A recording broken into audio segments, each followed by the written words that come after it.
Good morning, everybody. Is anybody really motivated to do well financially who can have a conversation or reply to kind of like make this interactive this I morning? am. How's David? Hey, how's it going? My name is David. This is my first ever training, and I'm excited to be here. Okay. All right, good, David. And do you have about an hour and 15 minutes at least this morning, David? Yes, sir. Okay, good. It might go a little longer because I'm recording this for training purposes so people can listen to it over and over again and learn how to do it. Okay? Hey, Christian, just to let you know, I also have Deborah on. She's going to change her name too. She's listed as iPad too. So we're trying to update that. Okay. And anybody can interact. I'll do a Q&A at the end. I've got a lot to cover. I'm going to try to go quickly, but it's all very important as to what I believe a new person or somebody looking at our business should know, should consider, should realize, should understand. And just want to introduce myself real quickly. My name is Christian David. I got involved in our business, in our company with the same people back in 1985. I have been helping people financially, families win the money game for over 39 years. How about that? How many of you have not been alive? You were not alive in 1985. Okay. So I've been doing this quite a while. It's been the most amazing career, business, opportunity. I've just found something I fell in love with at age 23. And some mind-boggling things have happened when I got involved in this industry. So I'm going to be sharing what I've been doing for all these years. And if you feel good about it, you want to learn more about it, or if you want to get started, you can follow back up with the person who invited you here this morning and get your questions answered or take the next steps if you'd like. Worst case scenario, everybody is going to learn something to help them brighten their financial future. Is that okay? Mhm. Okay.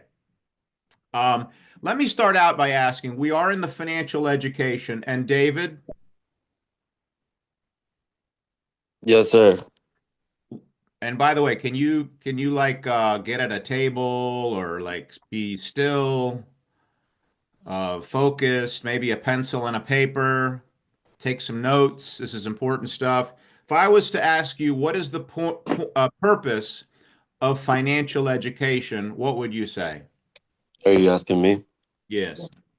Um, I would say the purpose of financial education is to explain to you how to work with money, finances, and how to manage it, and uh, and other stuff as well.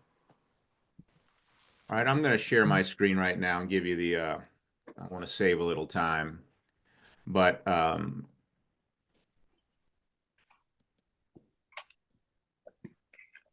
first of all, Okay.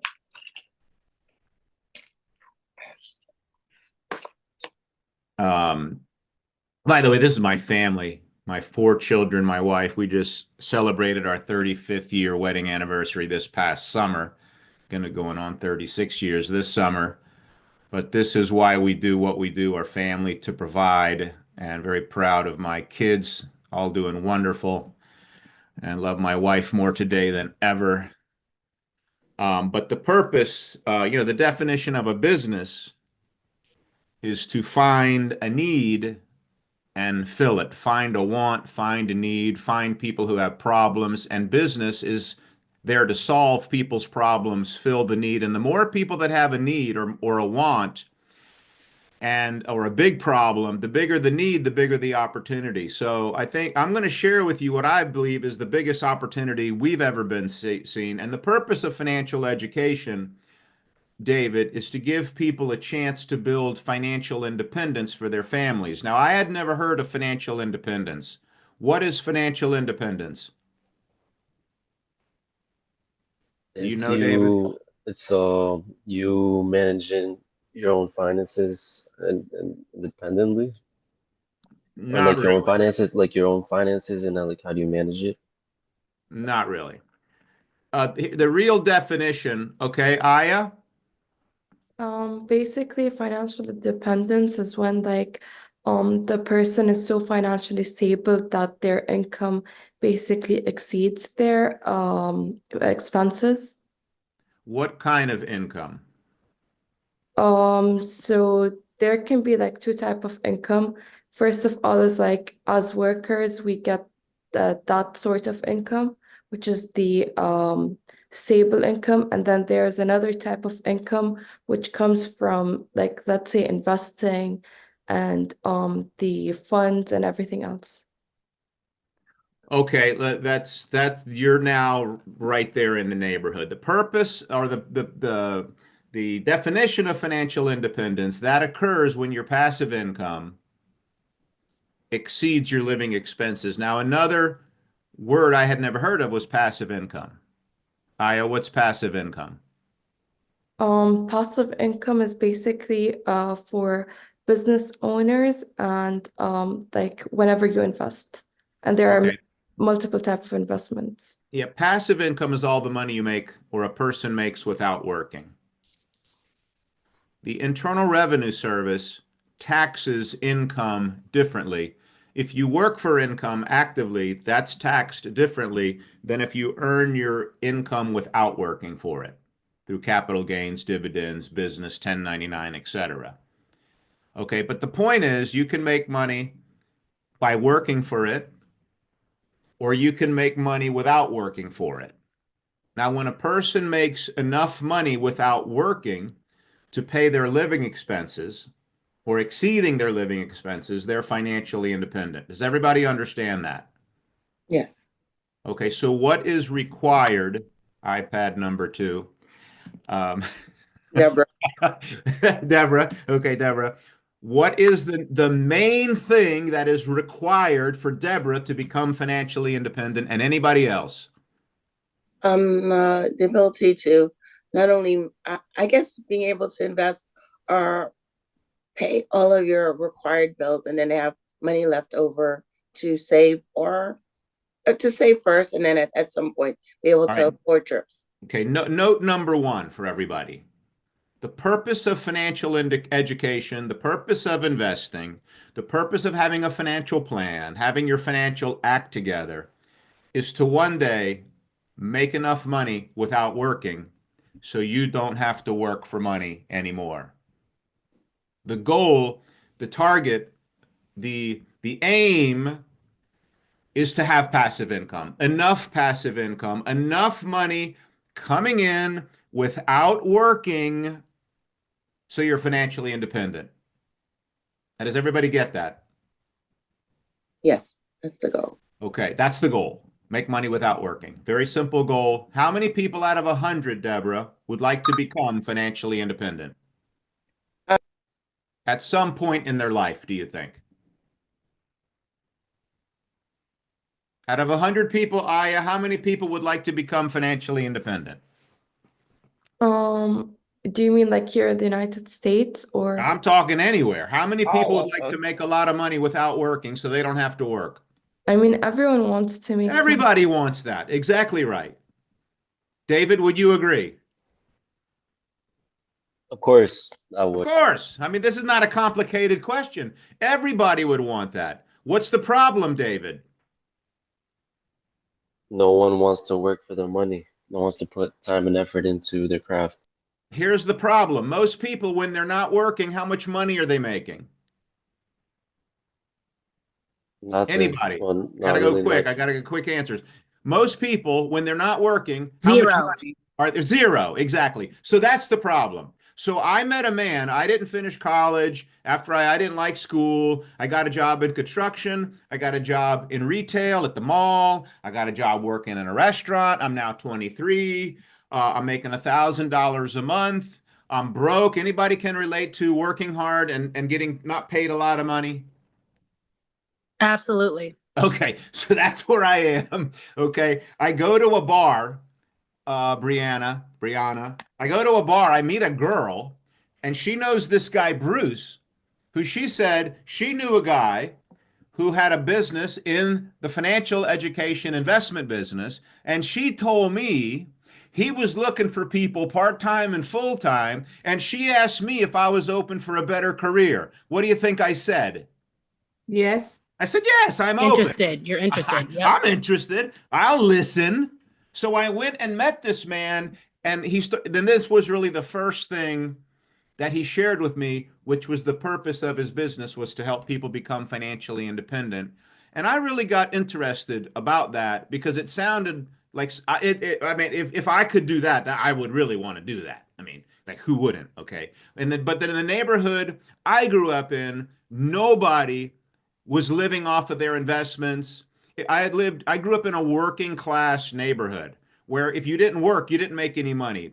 I didn't have people living off their investments. Nobody had their own company, their own business, people working for them.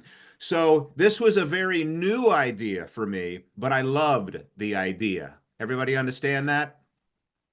Yes. So it's either money at work or people at work. You can have enough money working for you or people working for you, and that's how money is created passively. And if you want to get enough money working for you to be financially independent, the big question is, how much money do you need? Now, one of the rules of thumb is 25 times your annual expenses. So if you wanted to have a $50,000 a year income today off of your investments, you would need about $1,250,000 invested today to be financially independent. Now, you would agree most people are nowhere near being a millionaire. True or false? True. True. So if you're not a millionaire today, you need to, and you want to be, you need to have a plan in the future. So if you want to be financially independent in 24 years, let's say, because of inflation, a dollar will be 50 cents. So you need to be aiming at $100,000 a year. Because in 24 years, $100,000 a year will be the equivalent of $50,000 a year today. And $100,000 times 25 is $2.5 million.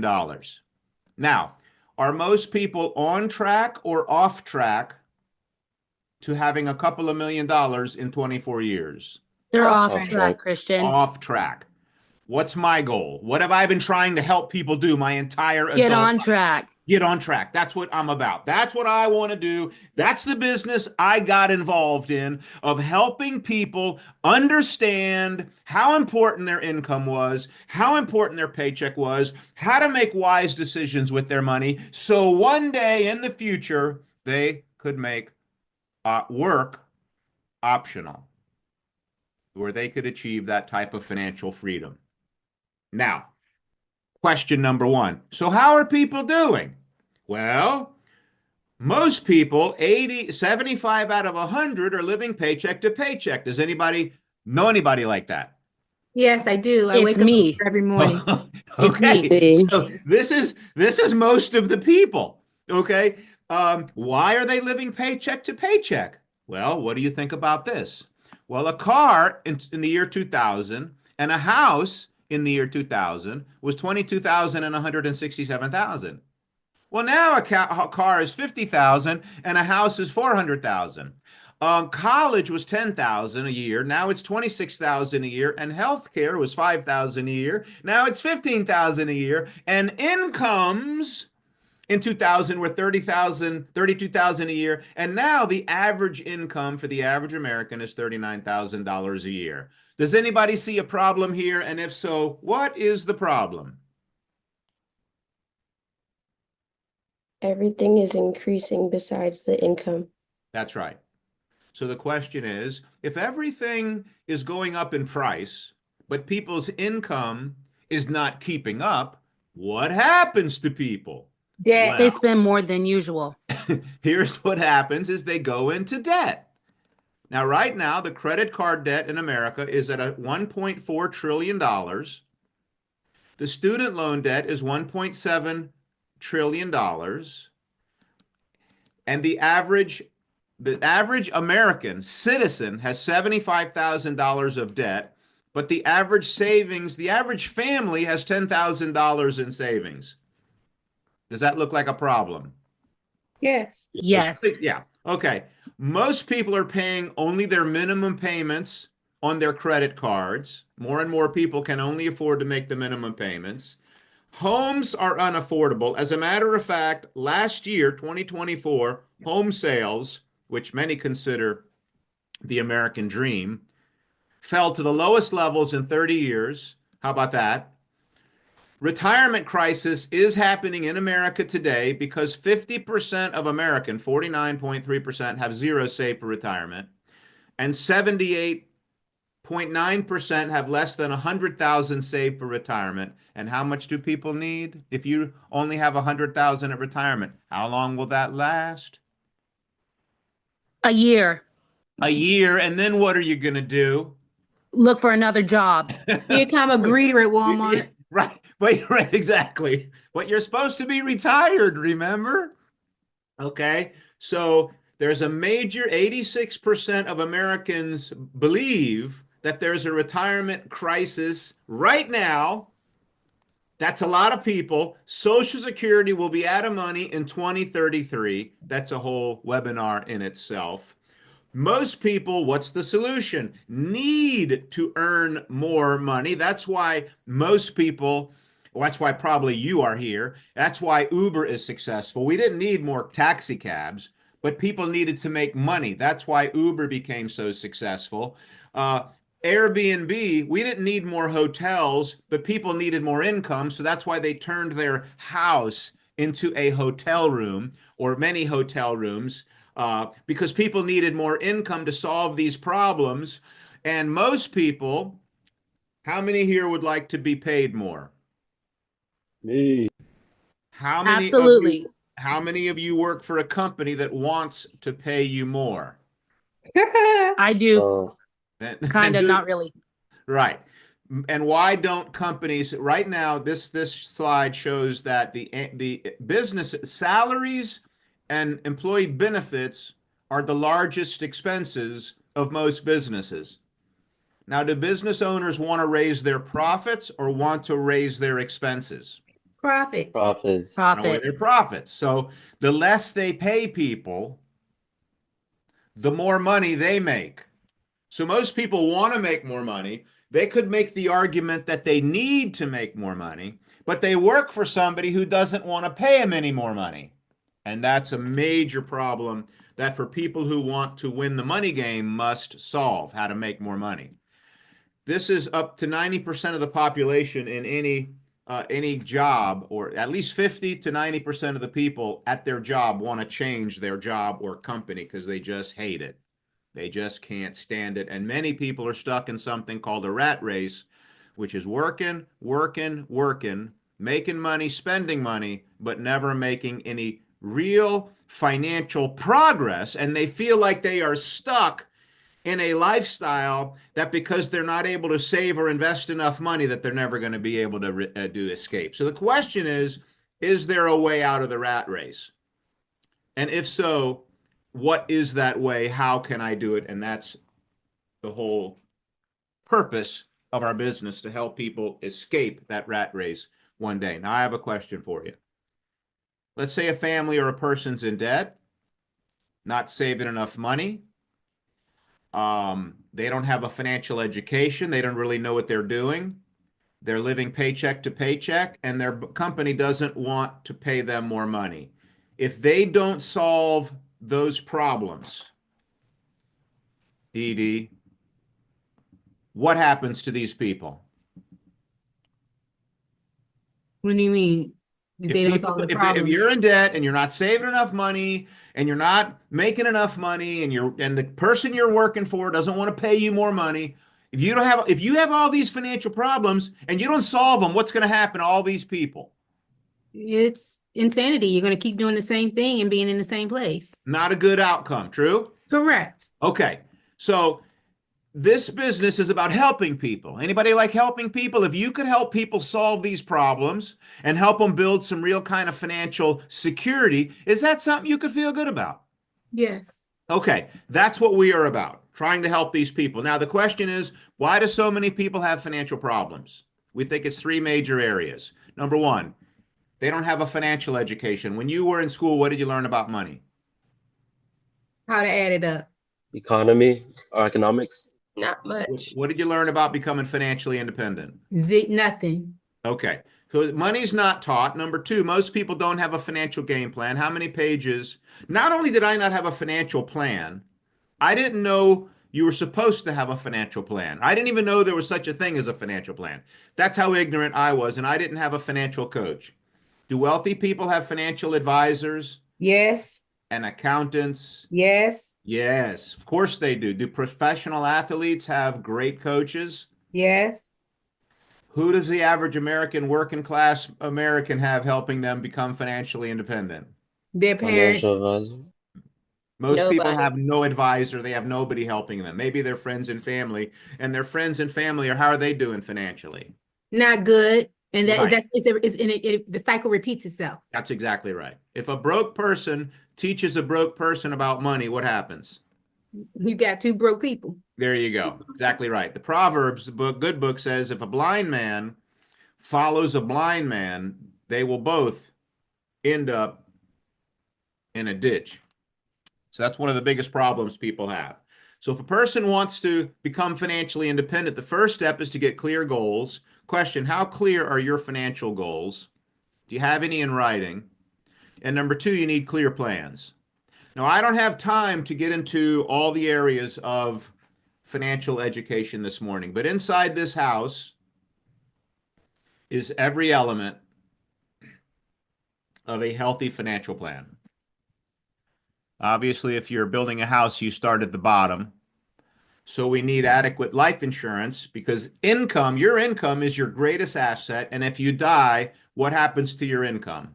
It does too. It stops immediately. Exactly right. That's what life insurance is about, to replace the income that is lost to a family, to protect the family. We got to have a budget, a cash flow plan so we don't waste our money, go through life making impulse purchases. Anybody ever made an impulse purchase or wasted money?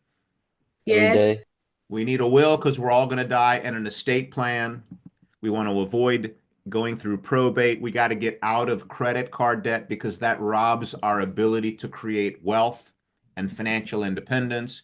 We need to have a 3 to 6 month emergency fund because it's been said you're either in an emergency, coming out of an emergency, or going into a financial emergency. Things happen. And if you don't have an emergency fund, you got to pay for the emergency on the credit card, go back into debt or deeper in debt, or you got to take money out of your retirement nest egg, your retirement investments, and now you start at zero again. And so that's a disaster. So the emergency fund is very important. Then we need to figure out how to accumulate enough money so one day we have enough money to where our money is working hard for us, so we don't have to work hard for money anymore. So we have that kind of financial freedom everybody is dreaming about. Now, are most people saving enough money for that? No way. Most people don't have enough money to send their kids to college. That's why we have the student loan crisis.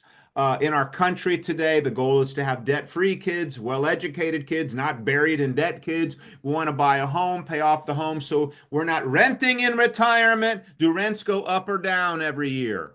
Up. Up, up, up. Can you imagine being on a limited or a fixed income and your rent keeps going up? No. What a disaster that would be. I don't know. How would it feel to own your home and have no rent and no mortgage payments? Would that help? Yes. That's an aspect of financial planning. Then we want to have a retirement income. The number one fear Americans have in retirement is running out of money and still being alive, and then being a burden on their children. So we want to help people create a retirement income that they cannot outlive. And then we want to create a inheritance plan, a generation to generation investment idea in which we educate our children how to win the money game. We leave them an inheritance. And in that way, your children can do better than you financially. And if they do that with their children can do better than them. And in that way, families' financial traditions can be changed forever. Now, do you think these are important areas that everybody should understand? Absolutely. If somebody did all of this, they had insurance, they had a budget, they were out of debt, they were investing money, they had an emergency fund, etc., how would their financial future look? Right. That's right. And if somebody didn't have any of this, no insurance, no house, no savings, no budget, wasting money, paying credit card. How they looking? Unfortunately, not well. That's exactly right. So what we're trying to do is help all the people who aren't looking good. We're trying to show them a plan on how to look good. What's wrong with that? Nothing. Nothing wrong with that. Nothing. Okay. Basically, we teach Finance 101. Now, one of the most important rules in financial education is something called bypass the middleman, or understanding what a financial intermediary is. Most people are taught work hard, put your money in a bank, work hard or put your money in a life insurance policy. So they're investing in a whole life or a universal life policy, or they're investing in a bank savings, checking, or a CD at the bank. Now, the question is, when you put money in a bank or an insurance company, you give it to them, what do they do with it? Well, they lend it and they invest it. Mhm. And when they invest it and they lend it, they earn a high rate of return. But what rate of return do they credit your policy or your account? They don't. Very little. 3%. A low rate of return. Okay. So when you give your money to a financial middleman, they use it, they invest it, they lend it at a high rate of return, a higher rate of return, and then give you a lower rate of return. Do you think that's possible?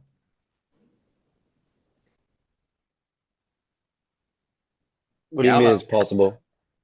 That's what I'm No saying. way. Do you think that's possible, that they earn a higher rate of return with your money than they pay you? For Absolutely. sure. Of course, that's how it works. Okay. So now we say, instead of letting these middlemen make all the money using your money, you need to learn how to invest it yourself. We're in the investment business.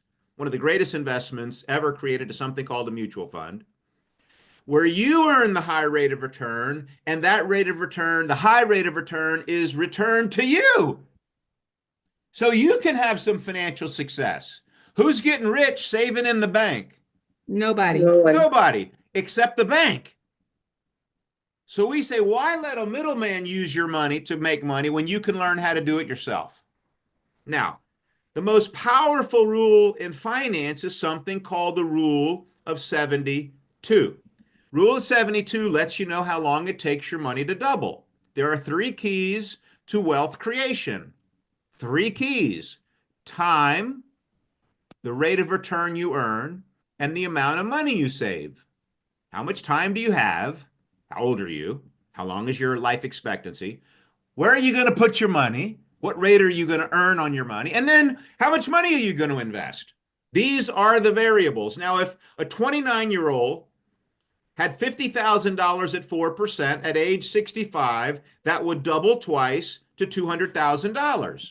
Now, if another 25-year-old had $50,000 and they invested it at triple the rate of return, 12%, how much would that money grow to, Dee Dee? A lot. 3 times the rate of return.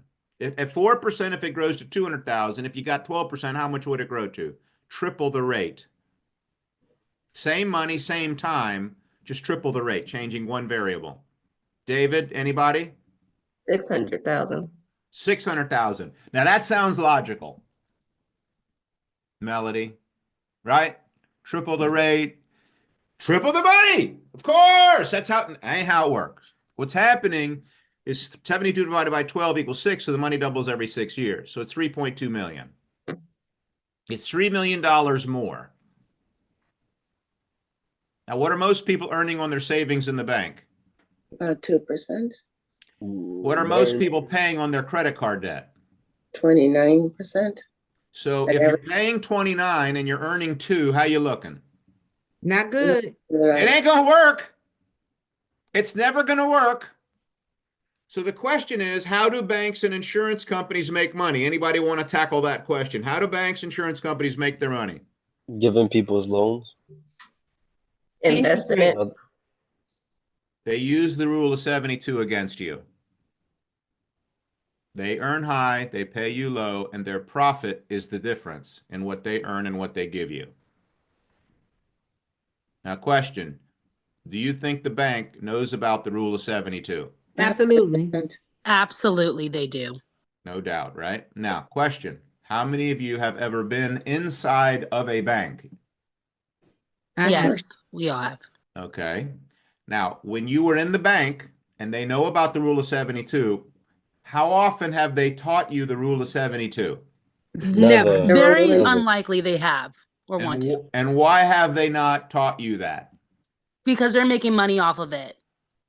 That's right, Because they Brianna. want more money from you. That's If right. you don't know about it, then that's it. These institutions make their money off of people's ignorance.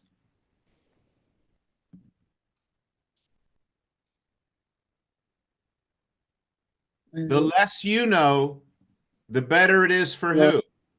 For the banks. For the banks. That's why education is so important.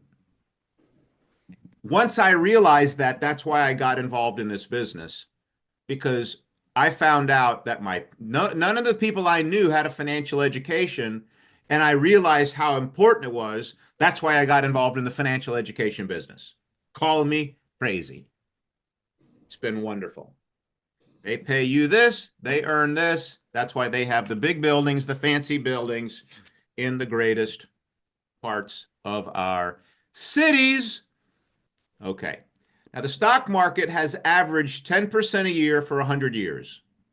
How important is history? Well, it generally repeats itself, and maybe you've heard those who do not know history are doomed to repeat the mistakes of history. And certainly this is true in the investment business. Those who do not know the history of investments are doomed to repeat the mistakes of investing. Okay, now, the greatest investment ever created is something called a mutual fund. And is it Deborah iPad 2?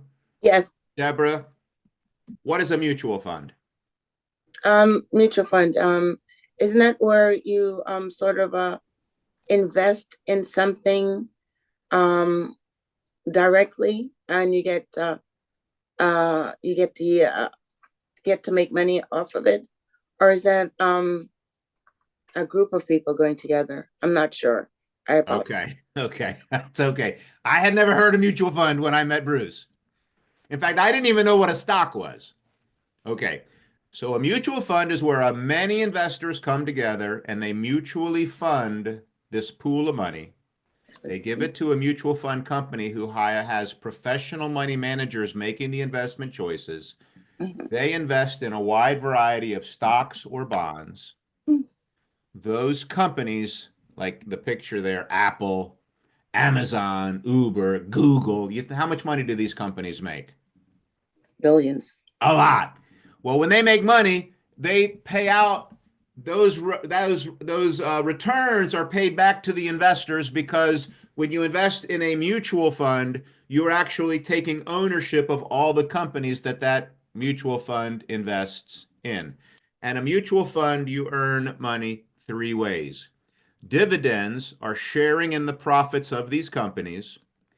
Capital gains is when these portfolio managers buy stocks at a low price, sell it at a higher price, and a company goes through four phases, ideally. Number one, it's an idea in someone's mind. Jeff Bezos had the idea of Amazon. Then he started a little company in his garage or his living room or something. Then that was a small company. Then it became a mid-sized company. Then it became a giant company. And as that company has grown in value, that's called capital appreciation. Now, why is this important to know? Because these are three ways to earn income without working, or passively. And why is passive income important again? Be financially free. That's right. Because without it, David, you're going to have to do what? A lot of days of the week. Work a lot of That's overtime. right. If you don't make money without working, baby, you're going to be working for somebody, working for money.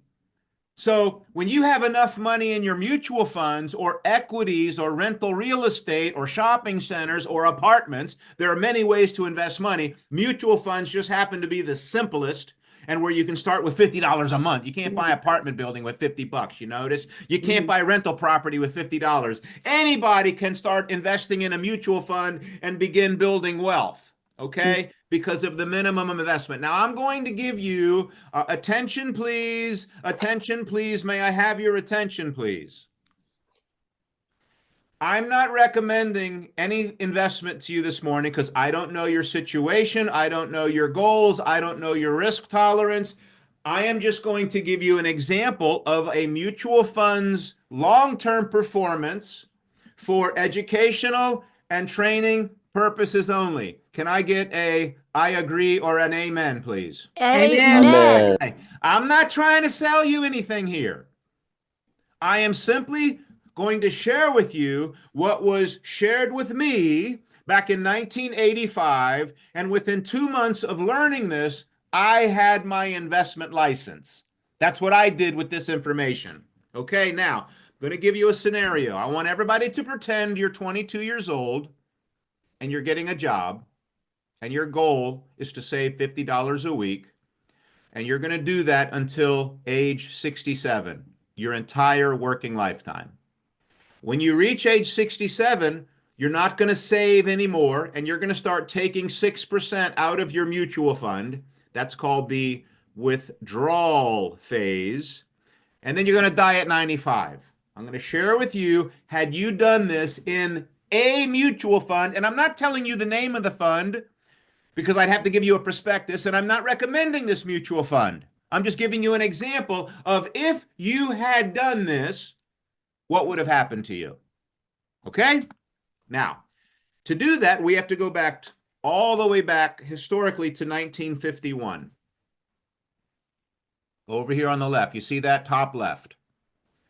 200 a month is 2,400 a year. $50 a week, 200 a month, $2,400 a year. And you're going to say that you're 22 in 1951, and you're going to do that every year. And you're going to do that until 1996. Okay? And then you look over here, total value of this mutual fund. Had you done that for 45 years, in your fund, you would have $5.3 million. How's that sound? Great. Amazing. Not bad, right? Okay, now we're going to go to our boss and say, thank you, boss. It's been a pleasure working here, but I'm not coming in anymore. Adios, sayonara. I'm out of here. Okay? Get somebody else to do this job. And you're going to take 6% out of your mutual fund the first year of your retirement. So they will send you a check for $332,000 that year, which is over $26,000 a month if you withdrew it monthly. Now, could you get by in your retirement on a monthly check of $25,000 a month in Yes. 1996? Absolutely. Okay. Next year, you're going to take out $393. And under this withdrawal phase, there's the investment phase of your life, working, saving, toiling, sacrificing, investing. And if you do that, you get to the point in your life where you're not doing any of that, you're just withdrawing. So in 1999, you take out 468,000, then 480 the next year, then 500,000. By the way, this is like $40,000 a month in retirement income. Now you see, in 2002, 2003, we had something called the technology bubble, the internet, the bust. So the market went down, so your retirement income went down. And then in 2008, anybody remember the mortgage, the real estate bubble disaster crisis? Yes. So then your income went down to could you get by on 20,000 a month that year? But then the Yes. markets came back, your accounts came back. And to summarize, and then you died in October of 2024. So to summarize, $2,400 a month for 45 years is you put in $110,000. Over your 28-year retirement, you took out $12,800,000. And then you died, and in your account was still $13,331,000. And this mutual fund, the average annual return on this investment from 1951 to 2024 was over 12% a year. Actual historical performance. Question: if you worked for 45 years and invested $50 a week, a total of 110,000, then retired and took out an average of 38,000 a month for 28 years, over $12 million, and then died and left your family over $13 million, how would you rate the performance of this financial plan or this investment? Excellent. Well, 10 out of 10. very well.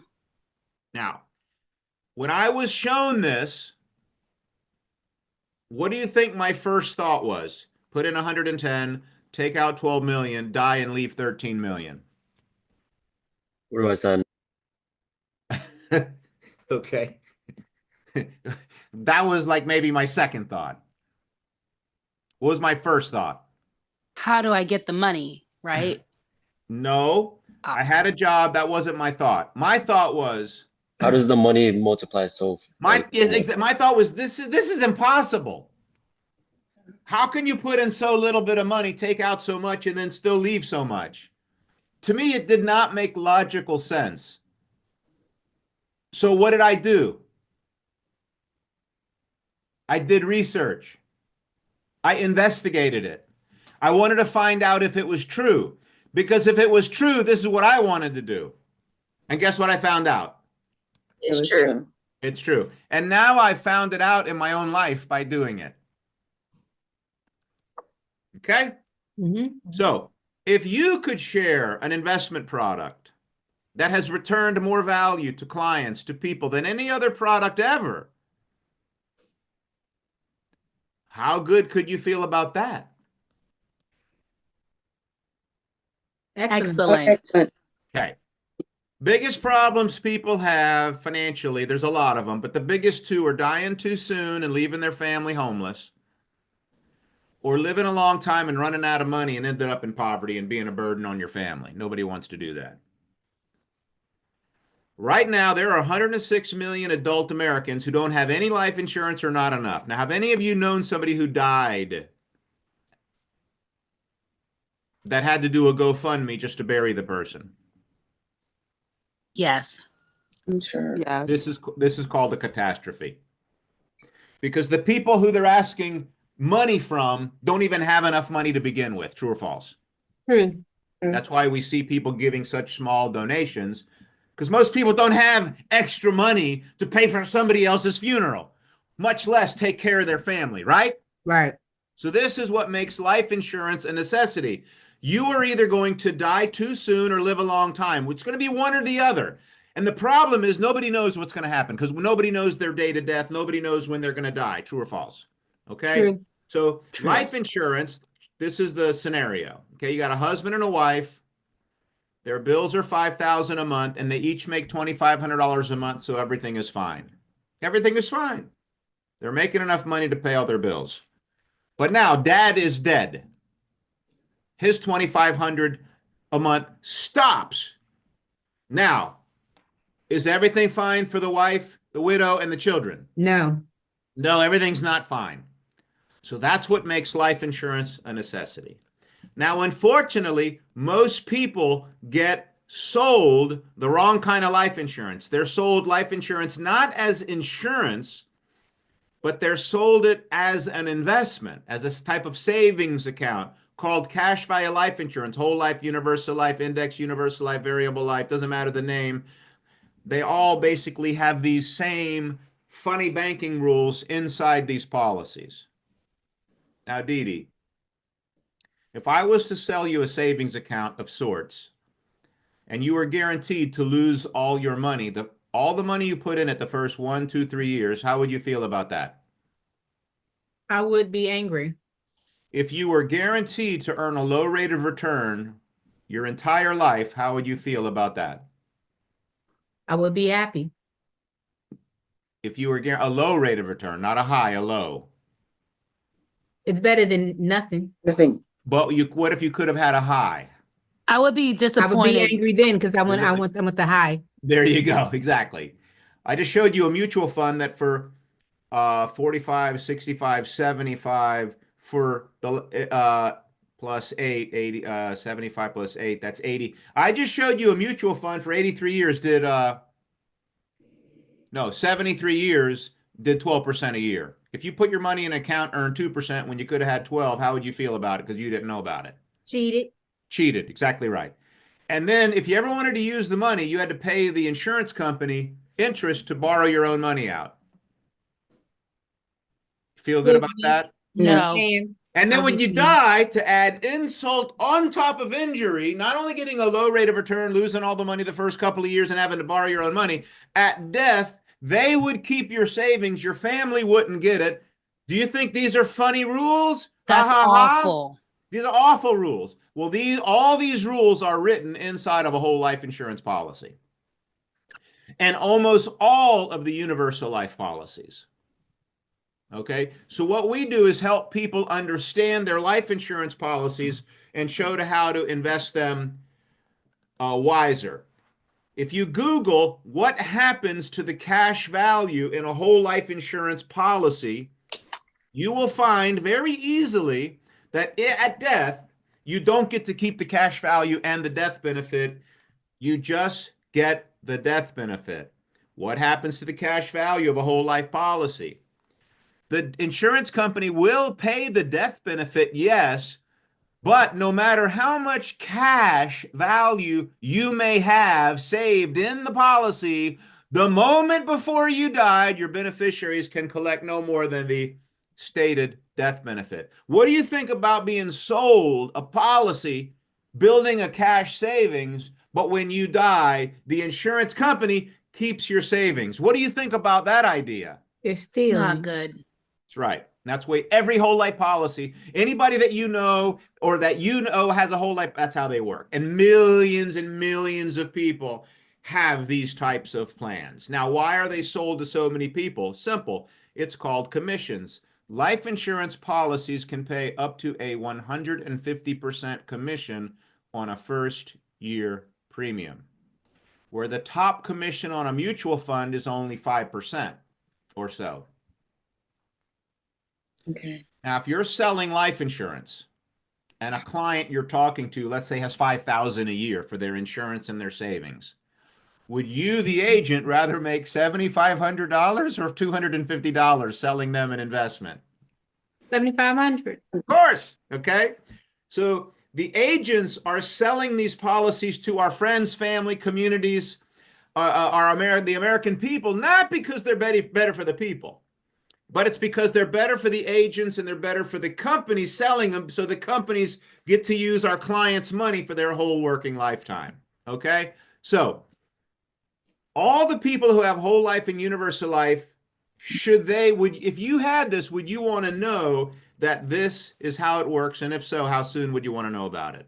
I mean, Immediately. We are it's- on a mission to educate people how banks make their money. We are on a mission to show people how insurance companies rip people off. We are on a mission to show people how to invest their money properly so they can have the rule of 72 working for them, so they can experience the magic of compounding interest, so one day they can have enough money working for them so they are totally financially independent. Okay.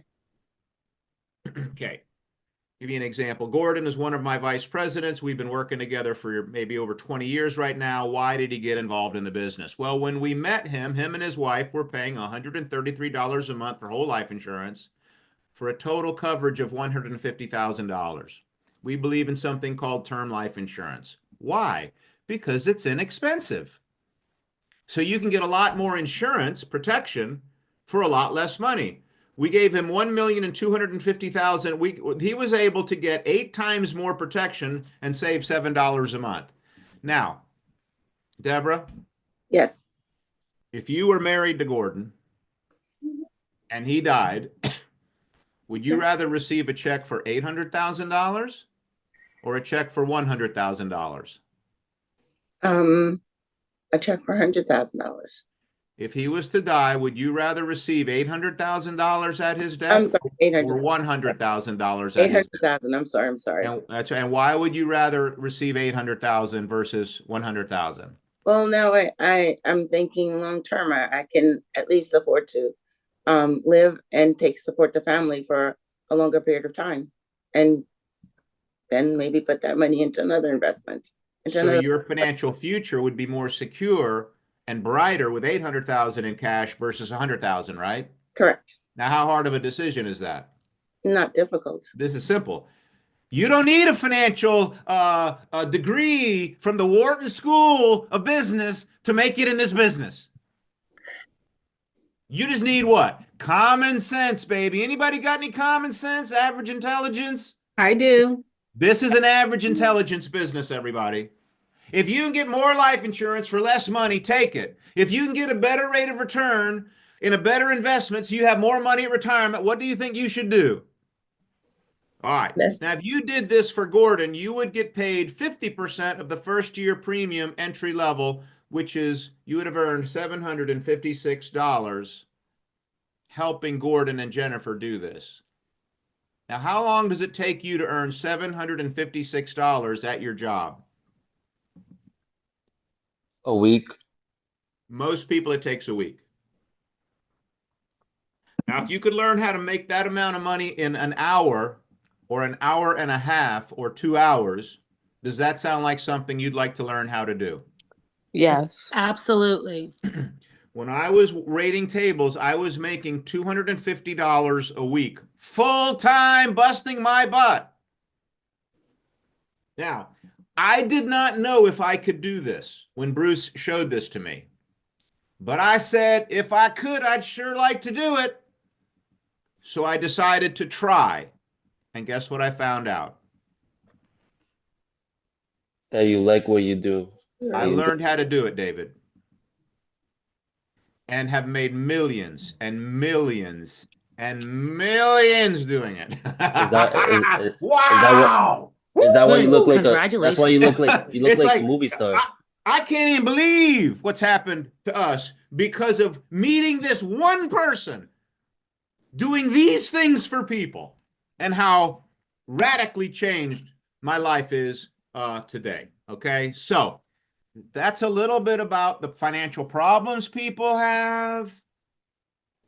And that's a little bit about what we do for those people and how we help them. Anybody feel good about those two things, about understanding what we're doing? Yes. Yeah. Okay. Now, how many of you would like to see the companies that we are in business with helping people do these things? I would love to see. Okay. It's about 60 companies working strategically together. One of them is Fidelity. If you wanted an investment, Rihanna, Christian David's not investing your money. Okay. We have a partner called Fidelity. You heard of them? Yes, I have. They're like one of the biggest and the best in the world, in the Milky Way galaxy. They already have $8 trillion already managing for people. Why? Because they do it well. Yeah. So we would educate you on what a mutual fund is, how to invest it, how much you need to invest it, how to open up an IRA or a 529 for your kids' college education, whatever your needs are. We're the educator. Okay. We're the advisor. And then we send your money to Fidelity because that's what they do well. Choose the stocks, make the decisions, when to buy, when to sell, which companies to own, which industries. Is it AI? Is it technology? Is it in energy? Is it healthcare? They're making all those decisions of what the investments of the future are. That's not what we're doing. We're in our lane. Fidelity is in their lane. We're helping people why to invest, where to invest, how much to invest, and they do the investing. Does that make sense? Yeah. Absolutely. By us sending them clients, they send us that 2 or 3 or 4 or 5% as our brokerage fee. That's awesome. Okay, we work together. It's kind of like a referral service. Now we also use Franklin Templeton. one of the greatest investment companies on the planet. I'm only going to share with you 4 of them: Capital Group, American Funds, because these are the most well-known and the most highly rated mutual fund investment research fund companies that we work with. And then Invesco, may have heard of them because they owned Mile High Stadium for the Denver Broncos. Yep. Go Broncos. Go Broncos. Okay. All right. So these are the 4 investment companies, or 4 out of, we have many others. Okay. I don't want to get into everyone. Doesn't matter.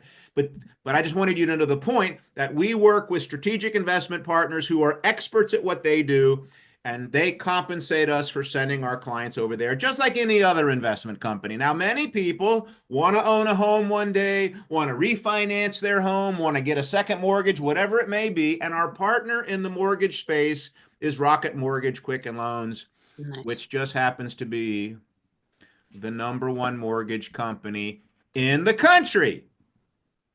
So for those people who want to be in the mortgage side of our business and helping people with that, we send our clients to Rocket Mortgage. They provide the mortgage funding. They do almost all of the work, but they pay us the same type of referral fee based on the size of the loan, and Fidelity pays us based on the side of the money that people invest, the amount of money they invest, or the amount of the loan. Okay? Now, when people reach retirement, one of their biggest fears is running out of money before they die. Lincoln Financial Group, Lincoln Field, Philadelphia Eagles. I think they got a game tomorrow against the Commanders. the Commanders. Birds. Okay, Go I think we Birds. got a big game tomorrow coming up, right? Okay, Lincoln Field is that comes from Lincoln Financial Group. Okay, they are in the annuity business. What is an annuity? That's kind of like having insurance for your retirement income, providing a retirement income stream that you cannot outlive. Number one fear in retirement: outliving your savings. What do annuities do? They put an insurance on your retirement income, so no matter how long you live, you never outlive your income. How does that sound? Amazing. Amazing, right? Excellent. Okay. I So have a these question, now, Christian. what's that? How come most like banks or companies like for stadiums they put their name on the stadiums? Advertising, Advertising. credibility. Okay. More clients. People love to see those companies they do business with provide stability in maybe in their mind. Equitable, been around over 100 years, also in the annuity space. Great programs they have. Bright House has a Shield product that is unbelievable. They used to be owned by Metropolitan. So there's the companies in that annuity space. Okay. Now, how many people have a car or home with like a lower premium? I do. Our partner is Answer Financial. Answer Financial is owned by Allstate. Anybody ever heard of Allstate? Okay. You Yes. in good hands. Okay. Answer Financial has over 40 companies, top-rated insurers, Travelers, Progressive, Farm, that they what happens is you call a 1-800 number, give them your premium and your declarations page, and then they immediately shop 40 companies to see if they can lower your premiums. The average savings per family is $557 a year, almost $50 a month. And a lot of people could really use that $50 a month. Home automation and home security is a very big deal. Our partner there is Vivint, home automation and home security. Many people want to have a security cameras, windows, flood control. Many people on their phone want to be able to turn on their air conditioning or their heater or open or unlock doors and not have to be home. So that's what their space is, and we help people in that area also. Everybody's going to die. Everybody needs a will. We can get people a will and legal protection through Legal Shield. They've been around since the 1970s. Phenomenal program, having a lawyer on retainer, and it's like having legal insurance with a A-rated law firm all across the country. Okay. Now, the company who is the brains of this has organized this, brought all these companies together working strategically, has been voted by Newsweek as one of America's greatest places to work. Not bad. AM Best is the #1 financial, or one of the top rating financial strength rating companies out there, gives the company an A plus. Anybody heard of the Better Business Bureau? Of course. Yes. That's given this company an A plus rating, which has been accredited since 1980. One of the best insurance companies has won the Dalbard Service Award over 21 years consecutively, and is a Fortune 1000 company. Now, I don't know about you, but I didn't know what a Fortune 1000 company is. Does anybody know what a Fortune 1000? What does that mean, Fortune 1000? What is that? We'll love to learn. By the way, there are 30 million companies, Brianna, in America today, and there's only 1,000 that are the Fortune 1000. And those are ranked in terms of revenues. So the top 1,000 companies in terms of doing business, income, revenues, is how you Oh, be a part of that group. Does Out that of 30 change every million year? I'm sorry? Does that change every year? It can, Okay. yes. Some people, they move in and move out. Okay. Absolutely, it changes. So the company that put all of this together is, out of 30 million, it's in that top 1,000 in terms of doing business with customers nationally. Okay. What's the name of that company, or who is that company? Well, it's a New York Stock Exchange company. By the way, out of 30 million businesses, only 2,800 of them are on the New York Stock Exchange that you can actually own yourself. The company's ticker symbol is called PRI, P-R-I, for Primerica. Been around since 1977. This is their headquarters in Georgia. Has 2 wings, 3 stories, and each of these wings is about the size of a football field. So it's massive. The company went public. It was founded in 1977. It was sold by Citigroup in 2010, and it went IPO for $15 a share. It became a publicly traded company. If you had invested $20,000 in 2010, as of November of last year, that $20,000 would have grown to $367,000. The company has an equity program. Have any of you ever helped your company or your job or your business that you work with get better or grow? Yes. yeah. Here, if you help the company grow, there are ways you can earn equity in the company. Since 2010, my wife and I, because we helped the company grow, have been awarded 13,946 shares. If you take 13,946 times a share price of 276, we have been given almost $4 million since 2010 in equity by helping the company grow, on top of our compensation. How's that sound? Sounds wonderful. Is that like ridiculous? What Yeah. kind of equity was I getting at the Hamburger Hamlet where I was waiting tables? None. Or iMagnin at the mall doing retail as a clerk? 0. None. Okay. So this is the company gives people an incentive that if you help the company, you can have ownership in the whole company. And by the way, BlackRock, Vanguard, anybody ever heard of Vanguard? Yeah. Yes. Vanguard is one of the premier investment research companies in America. What do? They research companies and then they invest in those companies that they feel are good. Well, Vanguard has 3.64 million shares as of March of last year, or they own 10% of Primerica. Do you think they checked the company out Absolutely. before investing $1 billion? Fidelity owns 9.1%. At the time of this, they own almost 700 million, which this is probably closer to $1 billion because the stock is much higher now than it was back in March of last year. Why do people invest their hard-earned money with Fidelity and Vanguard and companies like those? Why? Because Because they they get a give good a return. return. That's right. They want it to grow.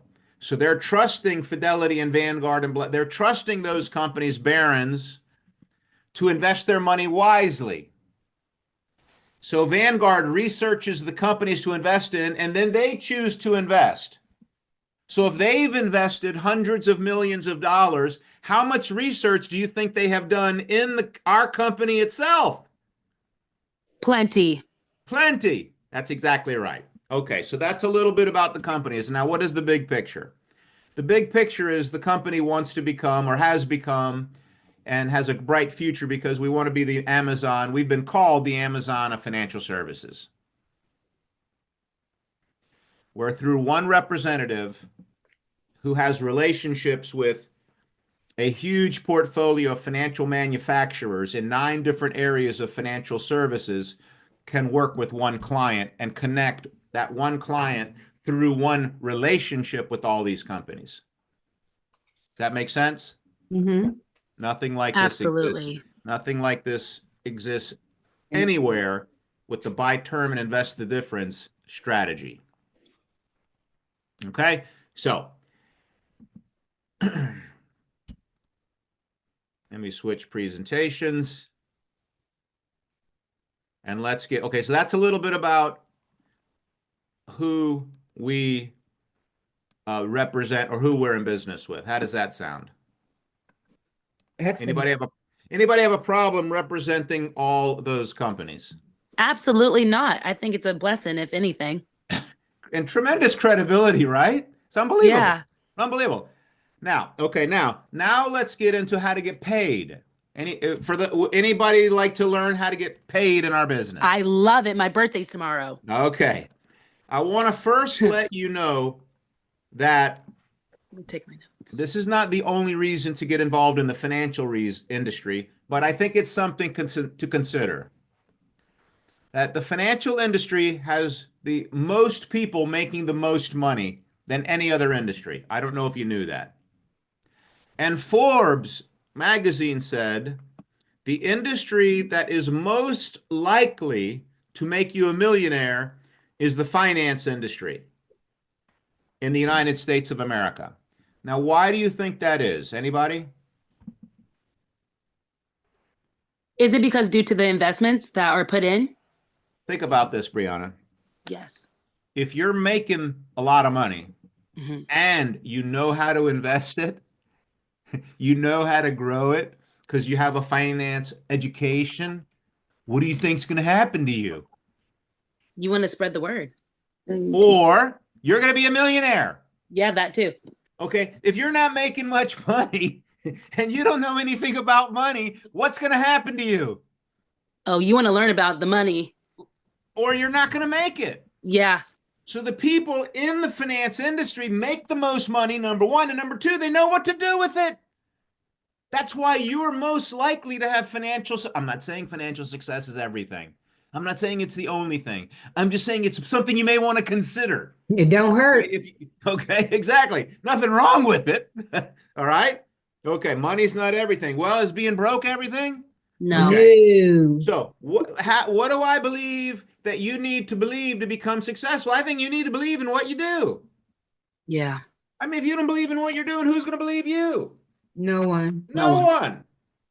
Okay, so do you believe financial literacy, getting out of debt, investing for your retirement, having a financial plan is important? Yes, Yeah. sir. Okay, if you don't believe that, I would recommend you not come to work with us. Find something you do believe in. Maybe it's nutrition. Maybe you want to teach languages. Maybe you want to teach people how to write code. I don't know what you believe in, but if you believe in these things, baby, your future can be amazingly bright. Now, our business model is set up like a real estate brokerage business. Does anybody have a background in real estate? No. Okay, in real estate, you could be a real estate broker or you could be a real estate agent. So if a real estate company sells and lists a house, how do the brokers and the agents get paid? Well, they get paid something off of something called a broker fee, a brokerage fee. That is typically 6%. So the average home in America costs $400,000. 6% of $400,000 is $24,000. And the agents and the brokers split that fee, generally speaking, 50-50. 50% goes to the agent for selling the house, listing the house, and the other 50% goes to the broker in the form of an override. And the broker is not in sales, the broker is in something called sales management. Have any of you heard of sales management? Yes. Okay. There are people doing the selling, the meeting with the client, showing the houses, doing the paperwork, answering the phone calls. And then there are people in sales management who are in a supportive role. Trainers, they get help, they recruit, they train, they support, they encourage, they empower, they assist the agents. Why do they do that? Because when an agent makes a commission, they earn an override. They get paid off of the agents making the sales, and they get compensated override. So if this agent listed and sold this house, the agent would earn a 50% commission, but the broker would earn a 50% override. The agent would make 12. Oops, I didn't change this slide. Can't have that. I adjusted this number. Excuse me.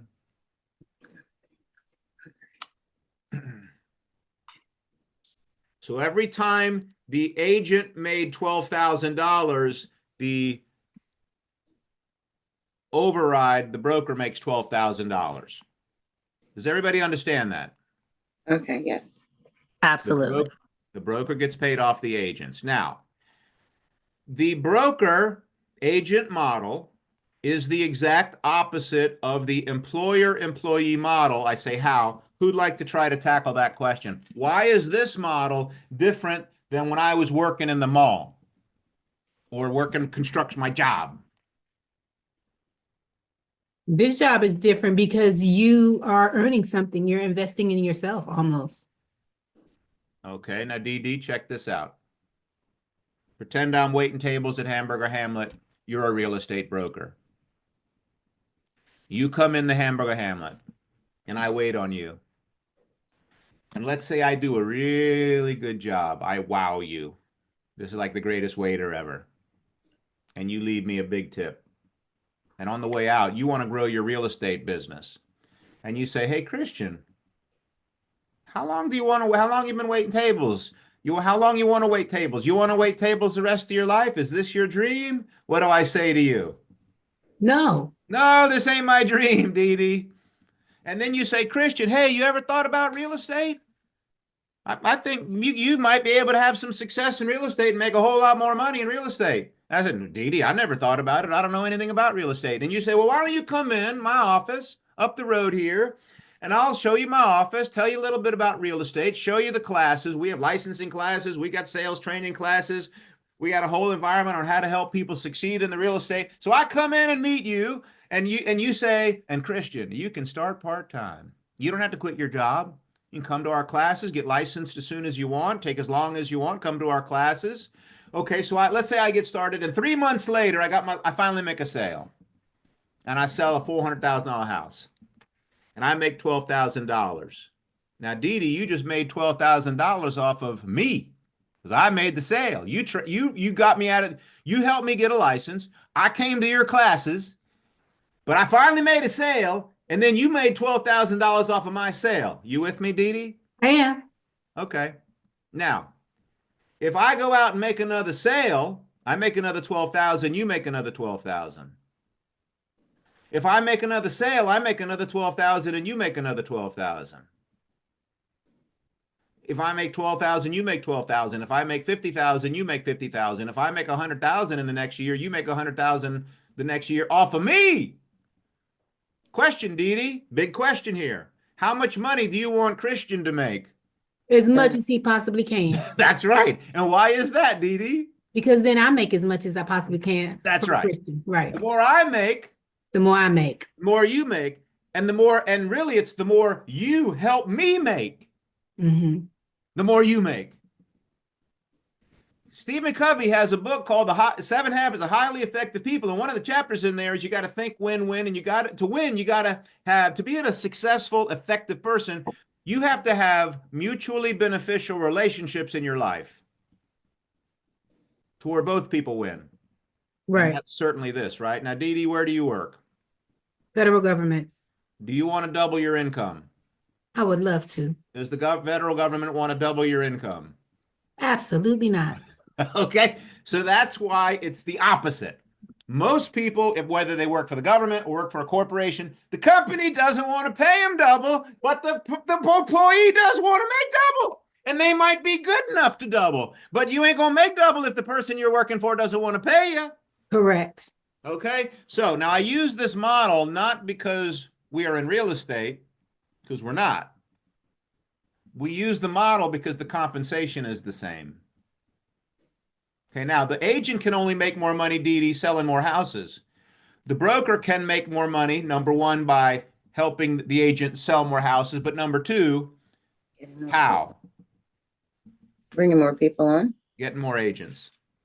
Now check this out. If Dee Dee has 5 agents in her real estate brokerage, and each agent is only making $12,000 a month, Dee Dee, with 5 agents making $12,000 a month, is earning $60,000 a month because it's $12,000 off of each agent. Right. Okay? Now, Dee Dee, how would you like to make would you rather make $60,000 a month in overrides off of your agents, or would you rather be one of your agents? I'd rather make the money off my agent. There you go. Okay. That's sales management. That's real estate broker model. Now, everybody, would you rather be the broker or the agent? Broker. Why? Why? More So you money. make more. More money. More money and Passive income. passive income. Exactly right. Because you're making it off of people making sales, not off of you making sales. I want to be a broker and not be broke. David, I wanted to be a broker. I didn't want to be broke. Now, I didn't know if I could do it, but I met a man who had already done it. And when you meet somebody who's already done it, they can teach you how to do it. He wasn't talking about doing it. He already did it. So I found a mentor. I found a person who was successful, who, if I was willing to learn what he knew, I could be successful too. Okay, now, I want to bring this up. Everybody would rather be the broker, but I have one more question on this slide, which is very, very important, especially these days. And it is, what do ignorant people, not stupid people, what do ignorant people, ignorant meaning you don't have the information, what do ignorant people, not stupid people, many times call or accuse this business model of being? A pyramid. Exactly right. They call it a pyramid scheme. Give me 3 characteristics, Dee Dee, of a pyramid scheme, because it's important that you know them. There are 3 major characteristics of pyramids, and they do exist. This isn't one, but they do exist. So it's important for you to know what a real business model is and what a pyramid is. What are the 3 characteristics of a pyramid? I don't know. Whenever I hear pyramid, I think of scam. They are a scam. Why are they a scam is the question. Because you're putting in money thinking that you're going to get something out of it. And That's Not really right. getting money in return, really. Number one, it's you're putting in money, and then you got to get people to put in money, and there's no product or service being offered.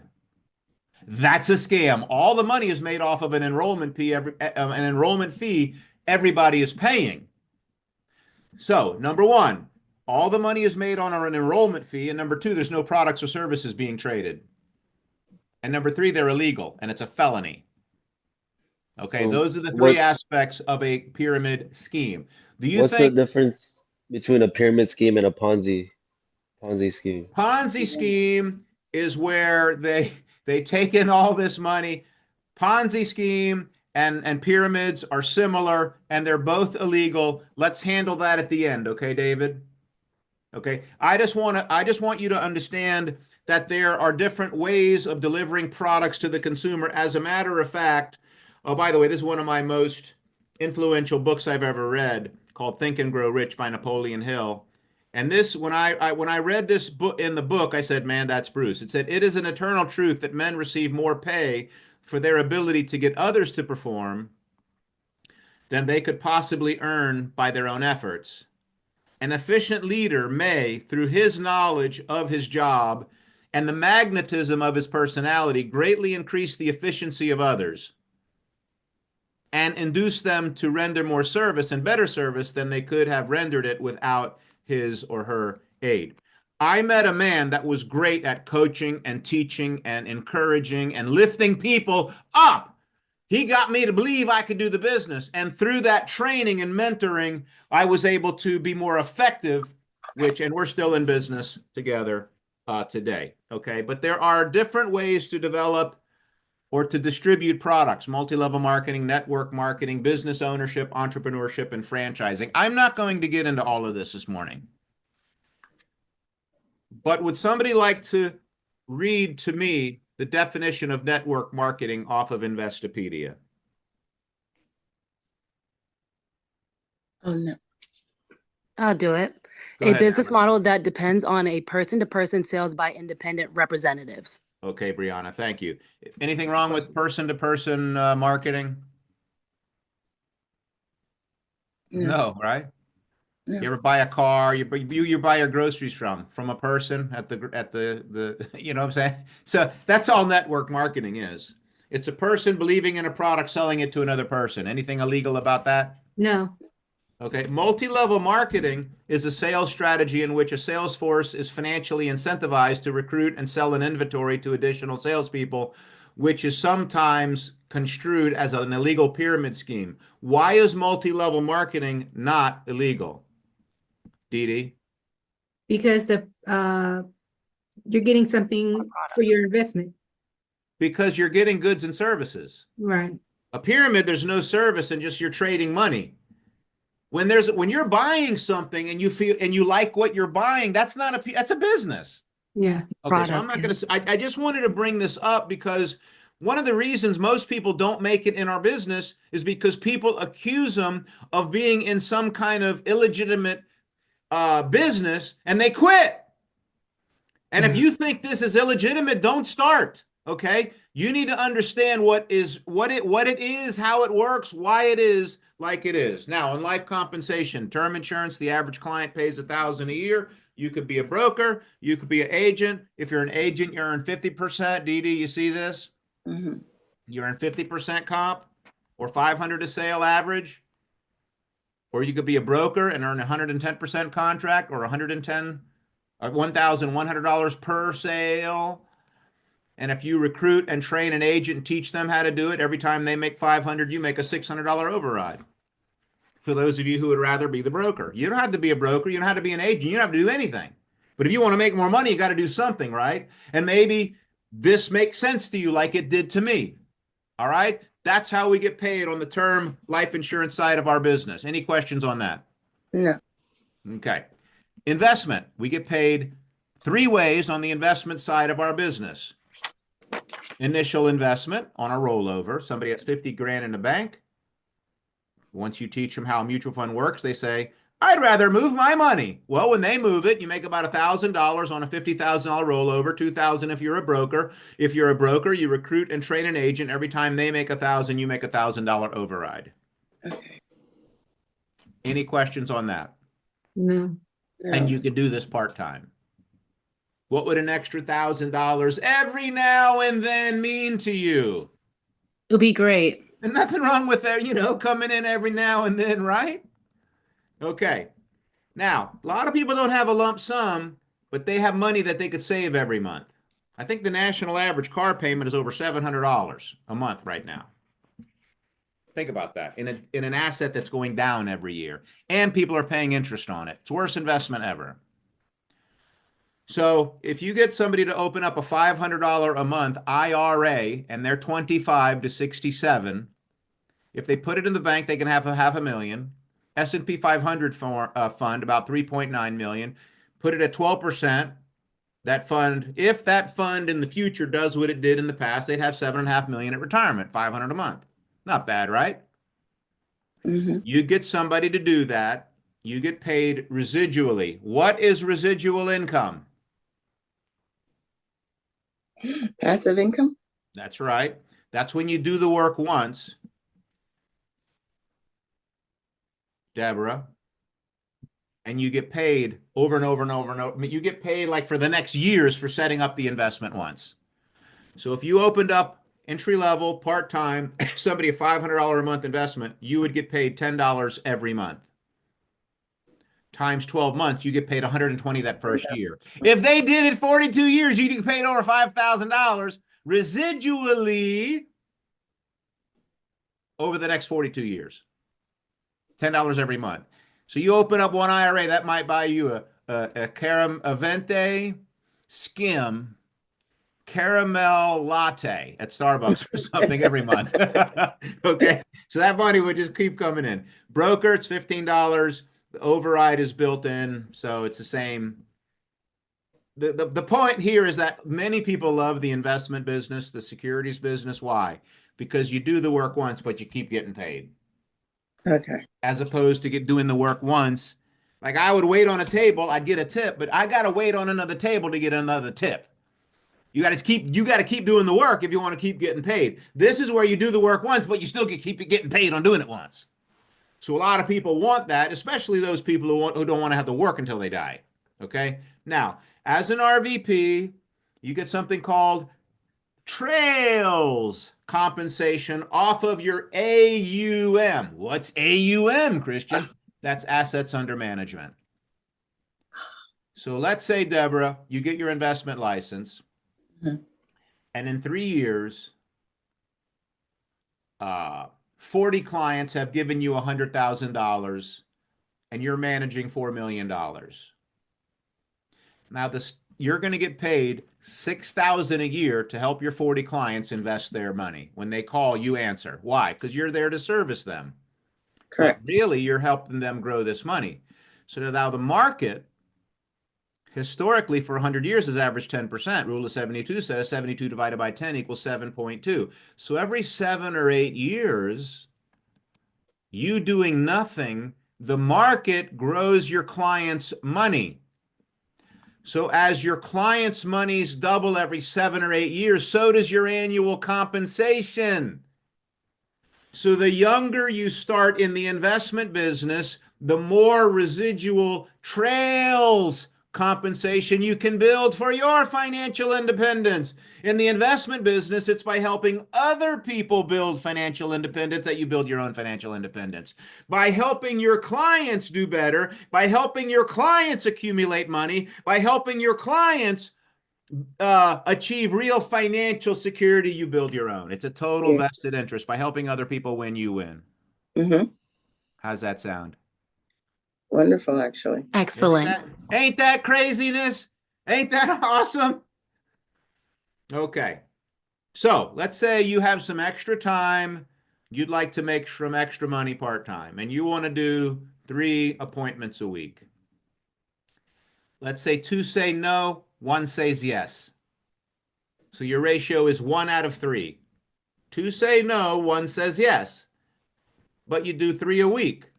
So 4 in a month, 4 weeks in a month, 1 yes a week, you earn $500 a week. That's $2,000 extra a month. If you do 6 appointments a week and get 2 yeses a week, that's $1,000 a week, $4,000 extra a month. What would you do with an extra 1, 2, 3, 4, 5,000 a month? Well, you could invest it. And if you invested it for 10 years, you could have a couple $100,000, $1,000 a month. This is only $1,000 a month. If you invest $2,000 a month, just double all these numbers. If you do it for 20 years, you can be almost a millionaire or a millionaire, depending on the performance of your investments, at $1,000 a month. 30 years, multimillionaire. David, how old are you? 21.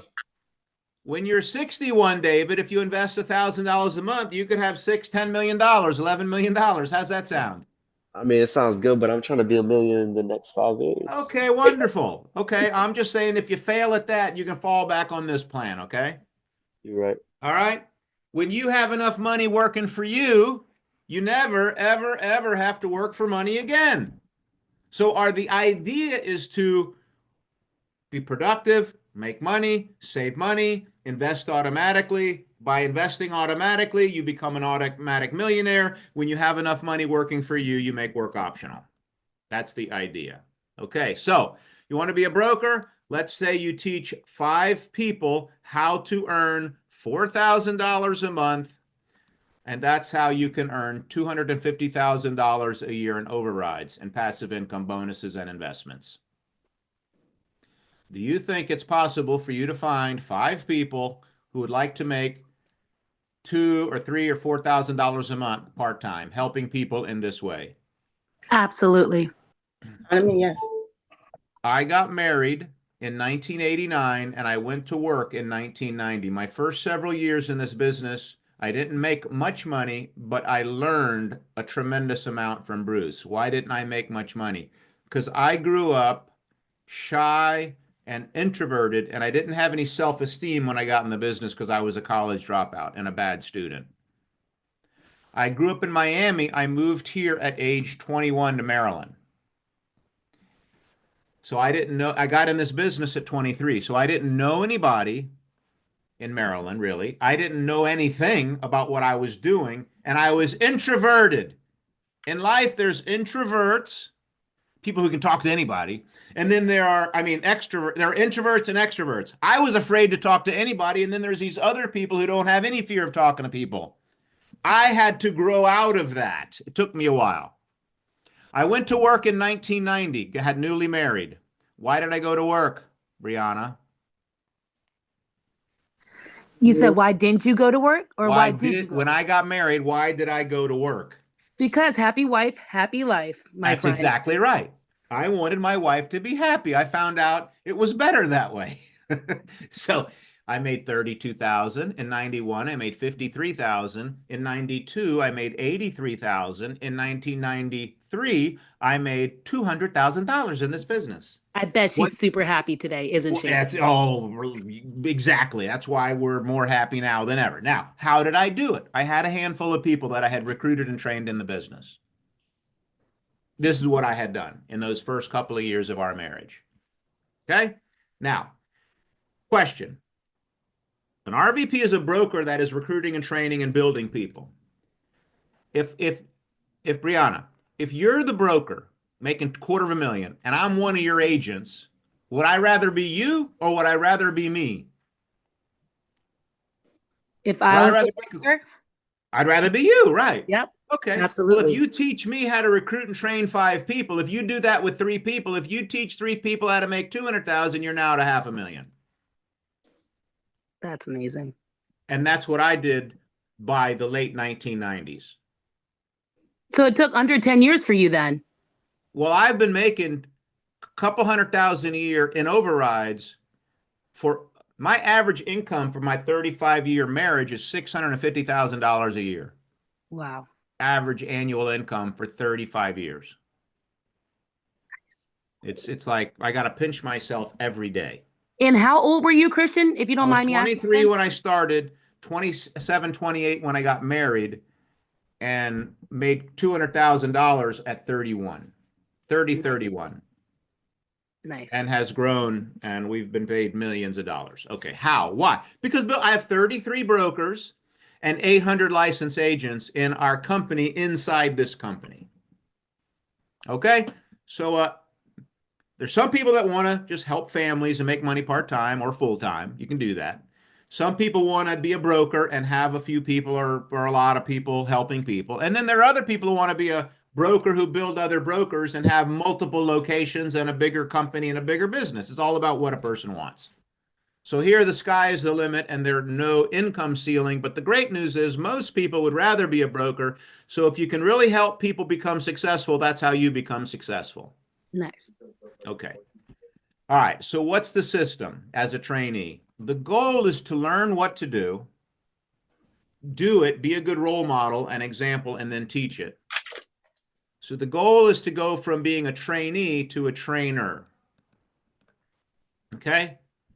So you got to get licensed, get it, pass that state exam, watch a trainer work. We have on-the-job training.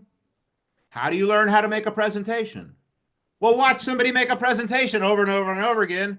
This is going to be recorded, so this is what we do. So I'm not doing anything hard here. I'm not teaching calculus, true? This ain't trigonometry. This ain't brain surgery, you know what I'm saying? This is just basic math and basic concepts. So anybody can learn how to explain it if you work at it. You get trained how to explain it. People have questions. You're going to hear me answer a few questions at the end. Well, how do you learn how to answer people's questions, Christian? By listening to your trainer answer questions. That's how you learn the answers to the questions. Everybody with me? Yes. So if you do 15 appointments, you can get a fast start bonus of $1,000 by helping 5 people become a client during your training and get you involved and getting involved in the business. You earn your promotion to district leader. And now you can become a trainer. What happens when you're a trainer? Now you can earn income by training others. Now you're the trainer. A new associate puts you in front of 15 people. You train them on the business, but they don't have a license. You write the business. So 5 clients, average application of 1,000, that's 5,000. You earn 50% of that 5,000 in premium, which is $2,500. Train one person a month, 15 appointments a month. It's 30,000 a year part-time. Train 2 people a month, you got $60,000 a year part-time. Doing 2 Zoom appointments a day from home, online, 15 days out of the month. That's awesome. Ain't that something? That's awesome. Okay. Now, how many of the people you're training would want to be a trainer? All of them. All of them. Okay. Well, teach 5 of them how to be a trainer, and now you're an RVP. Okay. See something here.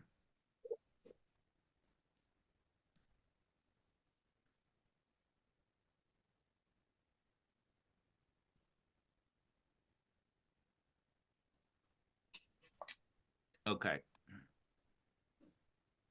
All right. Why go into business? To get free of a job so you can live a better life. That's a little bit about compensation. Now let me think about thinking, and let me talk about vision. Let me talk about idea. Let's talk a little philosophy. Why consider going into business anyway? So you can To have a become better life. financially That's free. why. Yeah. What's that? To become financially free. Hope so. Exactly. Okay. There are 2 ways to do it. You can start your own business or be involved in something like a franchise. Well, what's the difference? Well, why would you consider it? Number one, millions of people try to start a business every year. 7 out of 10 fail in 10 years. But 7 out of 10 succeed if they buy a franchise. Why are franchise owners so much more successful than people who start their own business? They have the Because support. it's Because the easier. business model is already set up for That's them. right. Franchise does the hard part by figuring out how to do it, creating the system. With the franchise, you acquire the how to do it, the system, the prototype, the manual, and your only job is to train your people. If you want to start your own business, I Googled this, and this is only the top 10 list of what you have to do to start a business. Okay. Do a market research, write a business plan, get the money, pick a location, structure the business, name, register you got to do a lot of stuff and most people aren't going to do any of this. And most people are going to fail by not having the money to start the business. True or false?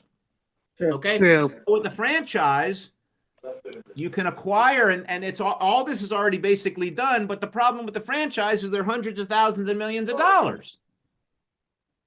So no matter how great a franchise is, if you can't afford it, it's not good for you because you can't do it. No matter how good it is, doesn't matter. You can't buy one, so it's not available as a solution. So we got to find something that's affordable. But picture this. Imagine owning a McDonald's. The average owner makes $150,000 a year without having to flip any burgers, fry any fries, or shake any shakes. With the McDonald's, they teach you how to run the system, not how to make nobody graduating from Hamburger University knows how to make the best burger, but they do know how to run the best hamburger business. Now, what would it be worth to you to own a business that pays you $150,000 that works so you don't have to? Would you like to own a McDonald's and not have to work in it, but make $150,000 a year off of it? Yeah. Everybody would. Yeah. Okay. But so our business is like a McDonald's, but it says here, what if this was like a franchise, but it didn't have a franchise fee? How would that sound? A franchise having a franchise-like business, but without having to buy it. It sounds like a wonderful way of getting into business. Yeah, there you go. Exactly right. Now, let's say you're in business. You're willing to work a franchise type system where you're willing to be taught how to do it. It doesn't require any investment. You don't have to buy it. And let's say you're motivated because you want to make big money. What is required to make big money? David, you want to make a lot of money. You said, I want to be a billionaire in 5 years. I do. That's big talk, by the way. What's required for you to be a billionaire in 5 years, buddy? Putting in the work. Yeah, other than work. He's going to need something other than work. There's a lot of people working who are broke. You know how many people are working hard and broke? A lot. Lot. Yes, work, part of it, but that ain't the only part of it. What's a big part of making a lot of money, David? More problems. What? What was the question? No. If you want to make big profits, you want to make $1 billion, what's required, David, other than work? Putting in learning the material and putting time. All right, here's the answer. Here, forget it. The answer is big distribution. Say big distribution, everybody. Say big distribution. Big distribution. What are you talking about, big distribution, Christian? I'm talking you to the way to big money. That's what I'm talking about. What are you talking about? Well, let's give you an example. What restaurant sells the most burgers? McDonald's. McDonald's. Now, does McDonald's have the best burger? No. No. I think Burger King's better than McDonald's. I think Wendy's is better than McDonald's. Okay. I would never go to McDonald's for the best burger. Well, if they're not the best, why do they sell the most? Cheaper. I don't know. They're cheaper and they're open. 80% of Americans live 5 minutes away from a McDonald's. And they're open 24/7, most of them. That's right. How far do you live from McDonald's? Down the street. They have big what, everybody? Distribution. Distribution. I don't care how good your burger is. If you don't have any stores, you don't have any distribution. Doesn't matter how good your burger is. You're not going to sell many. McDonald's doesn't have the best food, but they sell more beef. They sell more chicken than Kentucky Fried Chicken. And have you ever seen a Chicken's McNuggets? No. What is a chicken McNugget anyway? But they're juicy and good. I seen a wing, I seen a thigh, I seen a breast, a You don't wanna drumstick, know. but not a McNugget. Why do they sell more chicken than Kentucky the Colonel? Big distribution. Distribution. The key to your success, the key to your big income is distribution. Walmart's success is because, number one, you can buy about anything when you get into one of them stores. And number two, they got almost 12,000 stores. Let's consider last example, Amazon. Did they change the products, folks?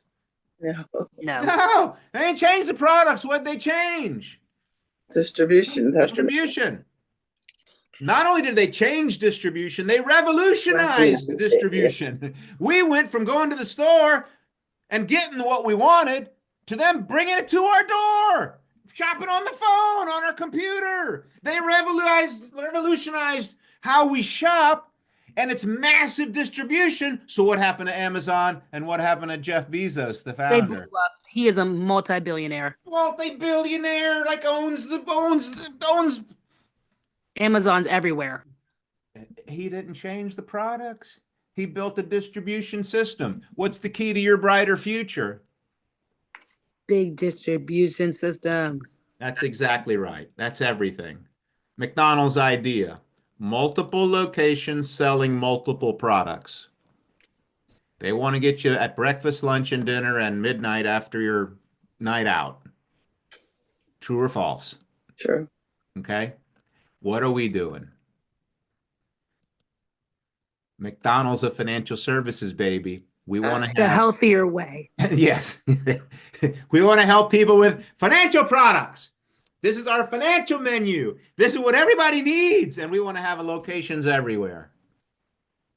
We're looking to grow. Why? 86% of the people, 78% are broke, living check to check, have no money and a bunch of debt, and not a clue, not a person helping them, working at a job where they don't want to make any money. Christian, We want to change all that. Yes, sir, David. when was the last time you were ever stressed about money? Long time, brother. And it's a wonderful thing, I'll tell you. Long time, baby. Okay. Ray Kroc's vision. This is about you. This is about, I like you to, where there is no vision, people perish. Without a dream, you're dead. The starting point of achievement is desire. We got to have a target. You got to have a goal. You got to have a vision you're working towards. Ray Kroc's vision was McDonald's everywhere. Marriott's vision was massive worldwide hotel chain. Sam Walton wanted Walmarts everywhere. That's why he got it. He saw it in his mind first before he built it, right? Our vision is twofold. Number one, a large distribution system or network of outlets, licenses, offices, people helping people financially, and then a large base of multi-financial product using clients is becoming totally financially independent. Does that make sense? Nice. Absolutely. Dadgummit. Christian, what are you doing? How could you not catch that, Christian? Sorry about that. Can't have that. Okay, let's wrap it up. Let's get into something. Okay, so if you were in real estate, would you rather have one agent, 100 agents, 1,000 agents? 1,000. 1,000. If you were in vending machine business, selling Cokes and peanuts and popcorn and pretzels out of machines, would you want one machine, 100 machines, or 1,000 vending machines? 1,000. Would you want one McDonald's, 2 McDonald's, 10 McDonald's, 100 McDonald's? Hundreds. 100. Okay. Why? Big distribution. There you go. Big distribution equals helping a lot of customers, which means making a lot of money. Now, how are you going to make a lot of money all alone? Can't. You can't. There's no iron team. That's exactly right. How are you going to be one person, one vending machine and get rich? It ain't happening. It's one not. agent in your real estate company. That one agent will be tired. Good luck. You got one agent working 8 hours, or would you have 10 agents working 8 hours, or 100 agents working 8 hours? Would you rather have 1%? Would you rather have 1% off of 100 agents, or 100% off of you? 1%. Well, I take 1% off of 100 people than 100% off of myself. Yeah. Okay. So that's distribution. How do we get customers? How you do it, Christian? How you get customers? Okay, just like any other business, man. But the way I've chosen to build is through referrals. Why referrals? Well, they're free and they're effective. Who did I invite here this morning out of all of you? Donnie. Who did I invite? Oh, everyone. No one. No one. No one. Referrals. I let people know I was going to do an orientation and they could invite people if they wanted to. And guess what? They did. They did. Why? Thanks, Dad. Why, Brianna? Because here's how I've been trying to live my life. I'm trying to help people. I'm trying to make a difference. I'm trying to teach people things they need to know that might not know. I'm trying to give people opportunity. I'm trying to help people learn money, make money, get out of debt, save money, invest. I'm trying to help people win. And I found out if you treat people right, they'll tell people about you. Absolutely. And you know what else I found out? If you treat people wrong, they'll tell people about you. Absolutely. Way fast, like a You know what I'm wildfire. saying? They're going to be talking one way or the other. Yeah. So I have chose to work referrals. My first appointment was with my parents. My first appointments were with my best friends. Why? Because Bruce shared some ideas with me I thought everybody deserved to know. Yeah. Okay. So how do you start? It's very simple. They say the average Facebook account has like 600 friends or something. Some people got thousands, you know. But if you start with 25 referrals, that should turn into 16 presentations on Zoom from home at your own hours, which should turn into at least 6 clients and 2 new associates. It's a system. Referrals equal appointments. Some appointments say yes, some appointments say not now, some appointments say later, some appointments say not for me. It doesn't matter. Some say yes, some say no. It's okay. Not every business has, no, not what business everybody says yes. Okay. So we're working a ratio here. That if I do 16 and get 6, if I do another 16, I'll get another 6. If I do another 16, I'll get another 6. If I control my activity, good things are going to happen. Now, if you do 16 appointments and get 6 clients and 2 new associates, now you got 2 teammates. No I in team. If you don't have any dreams, you don't need a team. But if you got big dreams, you need a team. Bigger the dreams, bigger the team you need. So now you got 2 new associates. What are they going to do? They're going to do the same thing. That's right. 2 people know 25 people. Well, that's 50 referrals. Now you got 32 Zooms. Uh-oh. Now I'm having to work. Now I got 12 clients. Now I got 4 new people. What are these 4 new people going to do? Work. Do the same Same thing. thing. Now I got 100 referrals. Oh my gosh. What are we going to do with 100 referrals? Now I got to do 64. If you just if you just treat people right, be honest, do what you say you're going to do, be dependable, help people, be competent, know what you're talking about, you can build a successful business by just following a referral system. Everybody get that? Yeah. Yes, sir. That is brilliant. I'm not cold calling anybody. I'm not knocking on any doors. I don't have the personality for that. Okay? All right. Now, what's the investment? Okay, to get a license. Okay, obviously, if you're going to go to college, law school, all that stuff, takes a lot of money. I'm talking hundreds of thousands of dollars, depending on the career you decide to take. Even getting a cutting the hair cosmetology license is over $15,000. Okay, in our business, here are the requirements. Got to be 18, social number, no felonies. Got to go through a couple of week training program. The licensing class is 20 hours online or live. Study for about a week. Pass your state exam. You're going to need software. You're going to need a website, training tools, Morningstar. That stuff runs thousands of dollars. The typical cost just to get a license in any state is $1,000 to $1,500. Our company doesn't need anybody with any money. The fee, the tuition to get started is $99 and $25 a month subscription like Netflix or like your music, Spotify or whatever you use. And that gives you all your software, website, it gives you everything you need to run your business from your computer from home. Okay? And in January, it's $49, not $99 till the end of the month. Okay, then it's going to go back to 99. Okay, but 49 or 99, it's basically the same. There is no financial barrier for anybody to get started who has ambition because anybody can come up with that amount of money. True or false? Okay.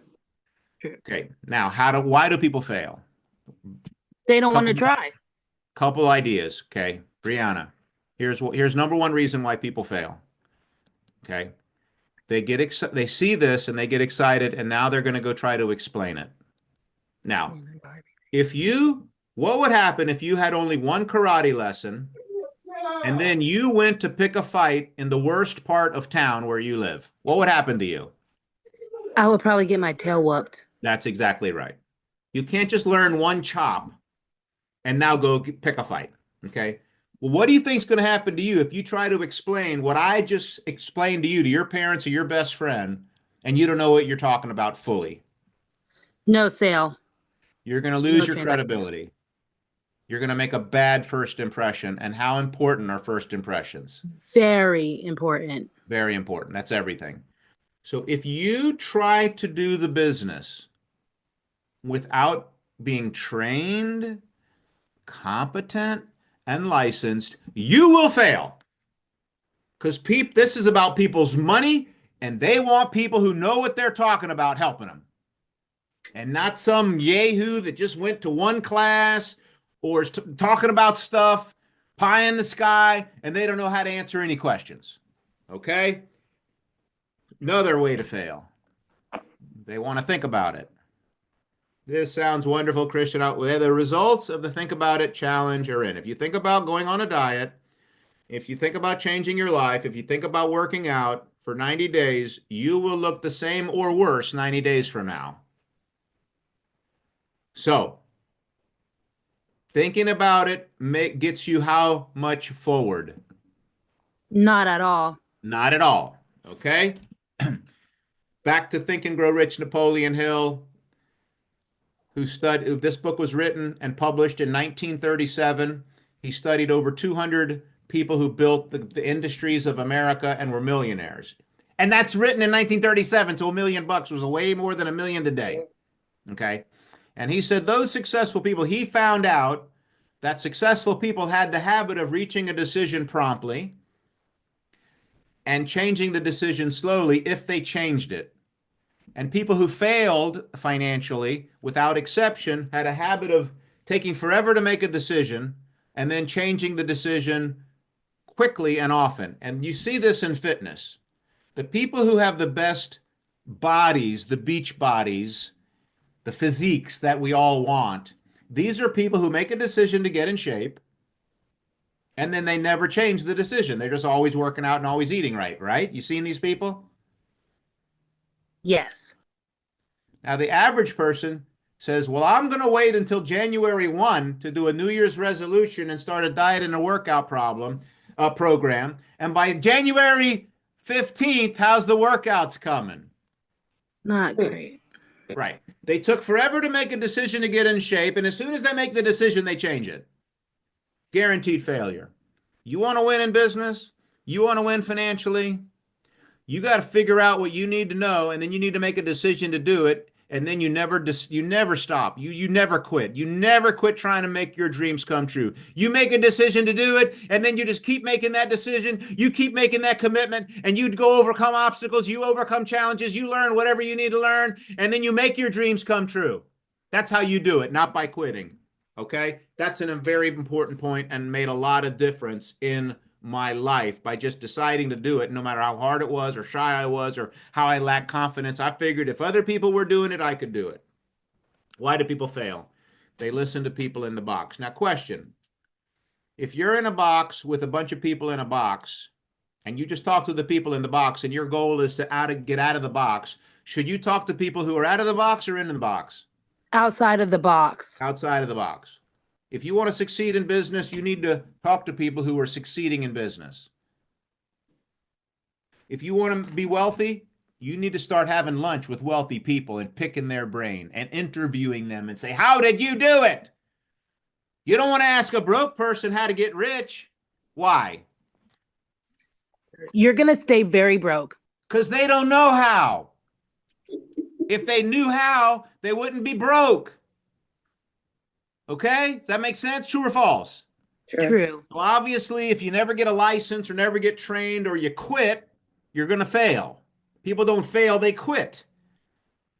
They don't fail in the diet, they quit the diet. They don't fail getting in shape, changing their body, having that adaptation. They stop working out. If they kept working out, kept eating right, they could do it.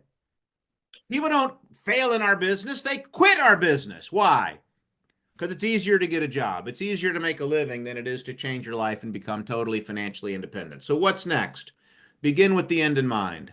What needs to happen to you over the next 36 months for you to feel good about your progress? Why 36 months, anybody?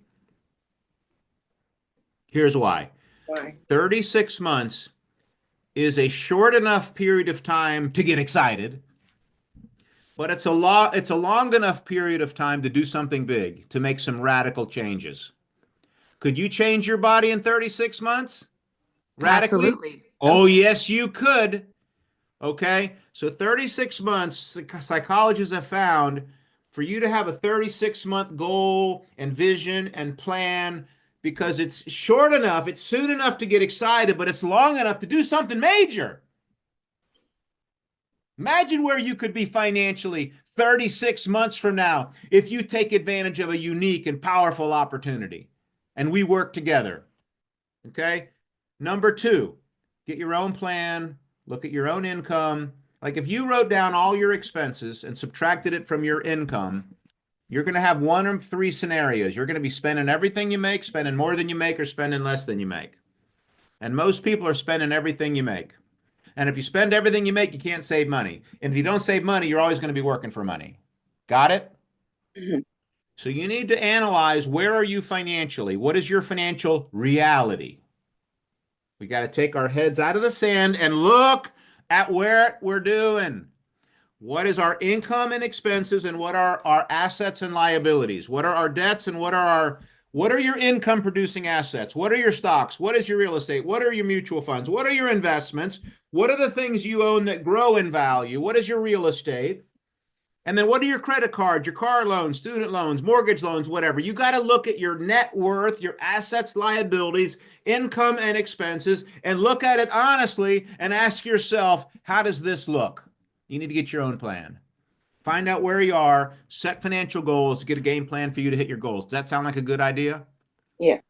And you need to do that and Absolutely. learn, you need to learn how to fix yourself before you try to save the world. When you're in a plane and they say, hey, if we lose oxygen and the mask falls out of the ceiling, who do they say to put on first? Which mask? The children's. No. Oh, yes, yours. They say whose mask to put on first? Your own. Your own. Why do they say that? Save You can't save yourself. nobody till you save yourself. That's right. You can't save anybody else until you save yourself. And if you don't save yourself financially, who's coming to save you? Who's coming on the white horse to save you? God. All right. Okay. Okay. Get your license, the record's in a week, begin field training, get your bonuses, get promoted, get going. Make your dreams come true, get a game plan, and make your dreams come true. Any questions? Thank you so much, Christian. Yeah, You're welcome. Christian, I have a question. So when you go and just meet random people, tell me what you are saying. Just that one simple thing to spark their mind, because that's where I Okay. go wrong. Okay, Melody. Christian. And I'm glad you asked that. Now remember, I only work referrals now. But when I got started, I'm in Maryland. I grew up in Miami. I don't know anybody.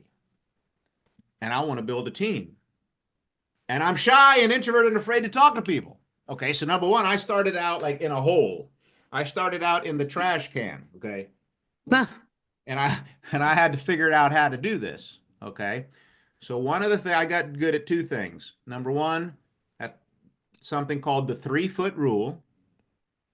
So Melody, if you're walking out of a 7-Eleven and I'm walking in, when I'm newly married, I couldn't do this when I was single. I could tolerate being broke, single, but it didn't take me long to realize my wife was not going to tolerate being broke. You with me? Yeah. Mhm. So I got motivated, and I would say, hey, excuse me, Melody. My name's Christian David. This is a complete shot in the dark. I have a business right over here. I got an office right over here behind the Costco here in Gaithersburg. And I'm looking for some people who are part-time, looking to grow my company. I'm looking for people part-time and full-time. And Melody, you look like the type of person that would know the type of people that I'm looking for. You don't happen to know of anybody looking for some part-time or full-time work, would you? Okay.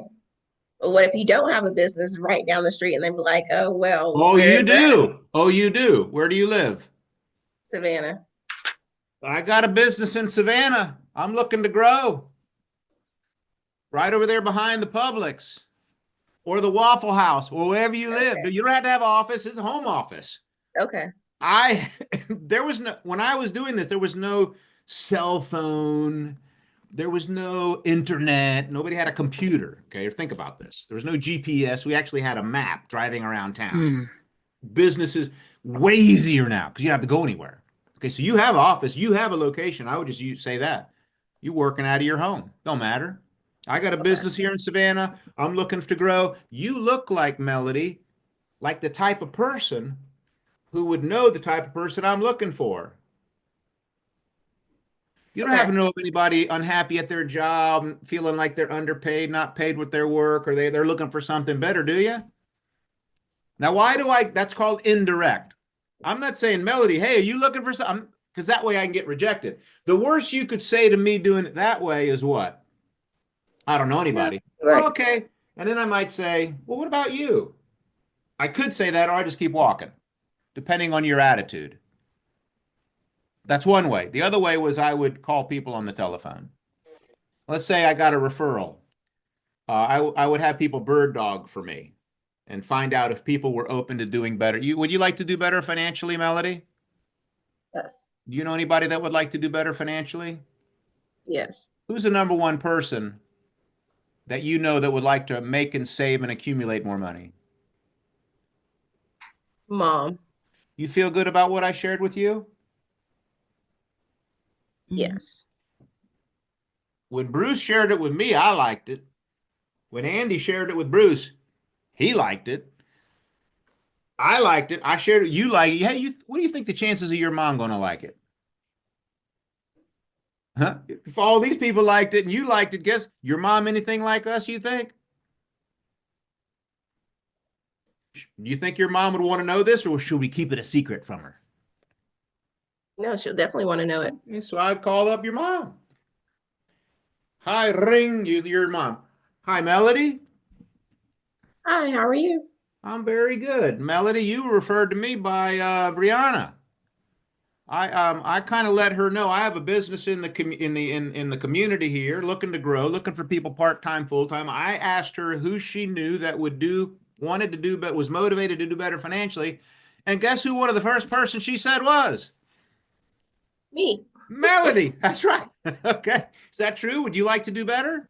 Okay, I see. Okay. And then I would set an appointment and have it like, when can we hop on a Zoom? Take 10 minutes, give you a little overview of what we do. If you like what you hear, we can go from there. And if not, after 10 minutes, we can turn off the Zoom. What's a good time to hop on a Zoom for 10 in the afternoons or evenings? And I would set an appointment. And that's the worst way, which is the cold way. Once I had built a team, now I never had to do that again because I was working what? Referrals. Oh.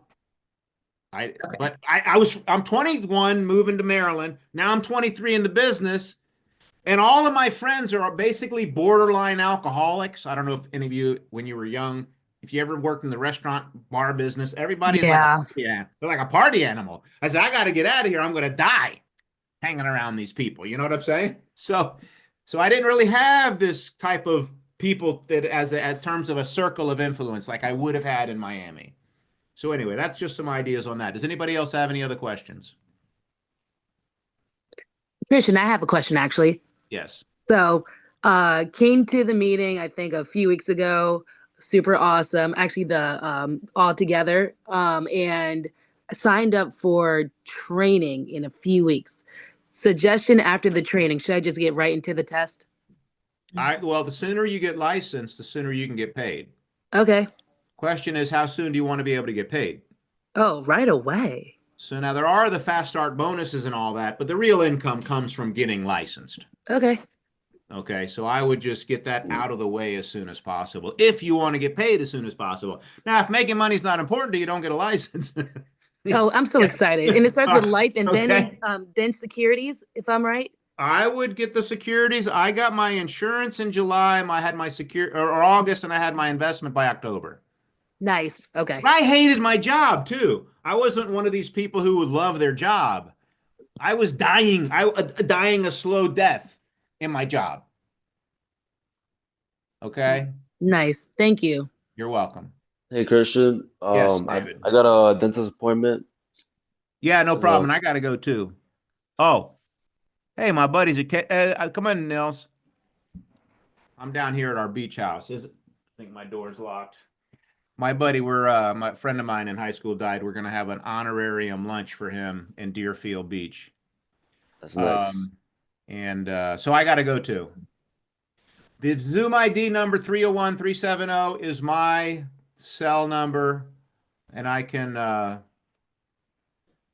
if I can help you in any way, don't hesitate to use my number, but just not now.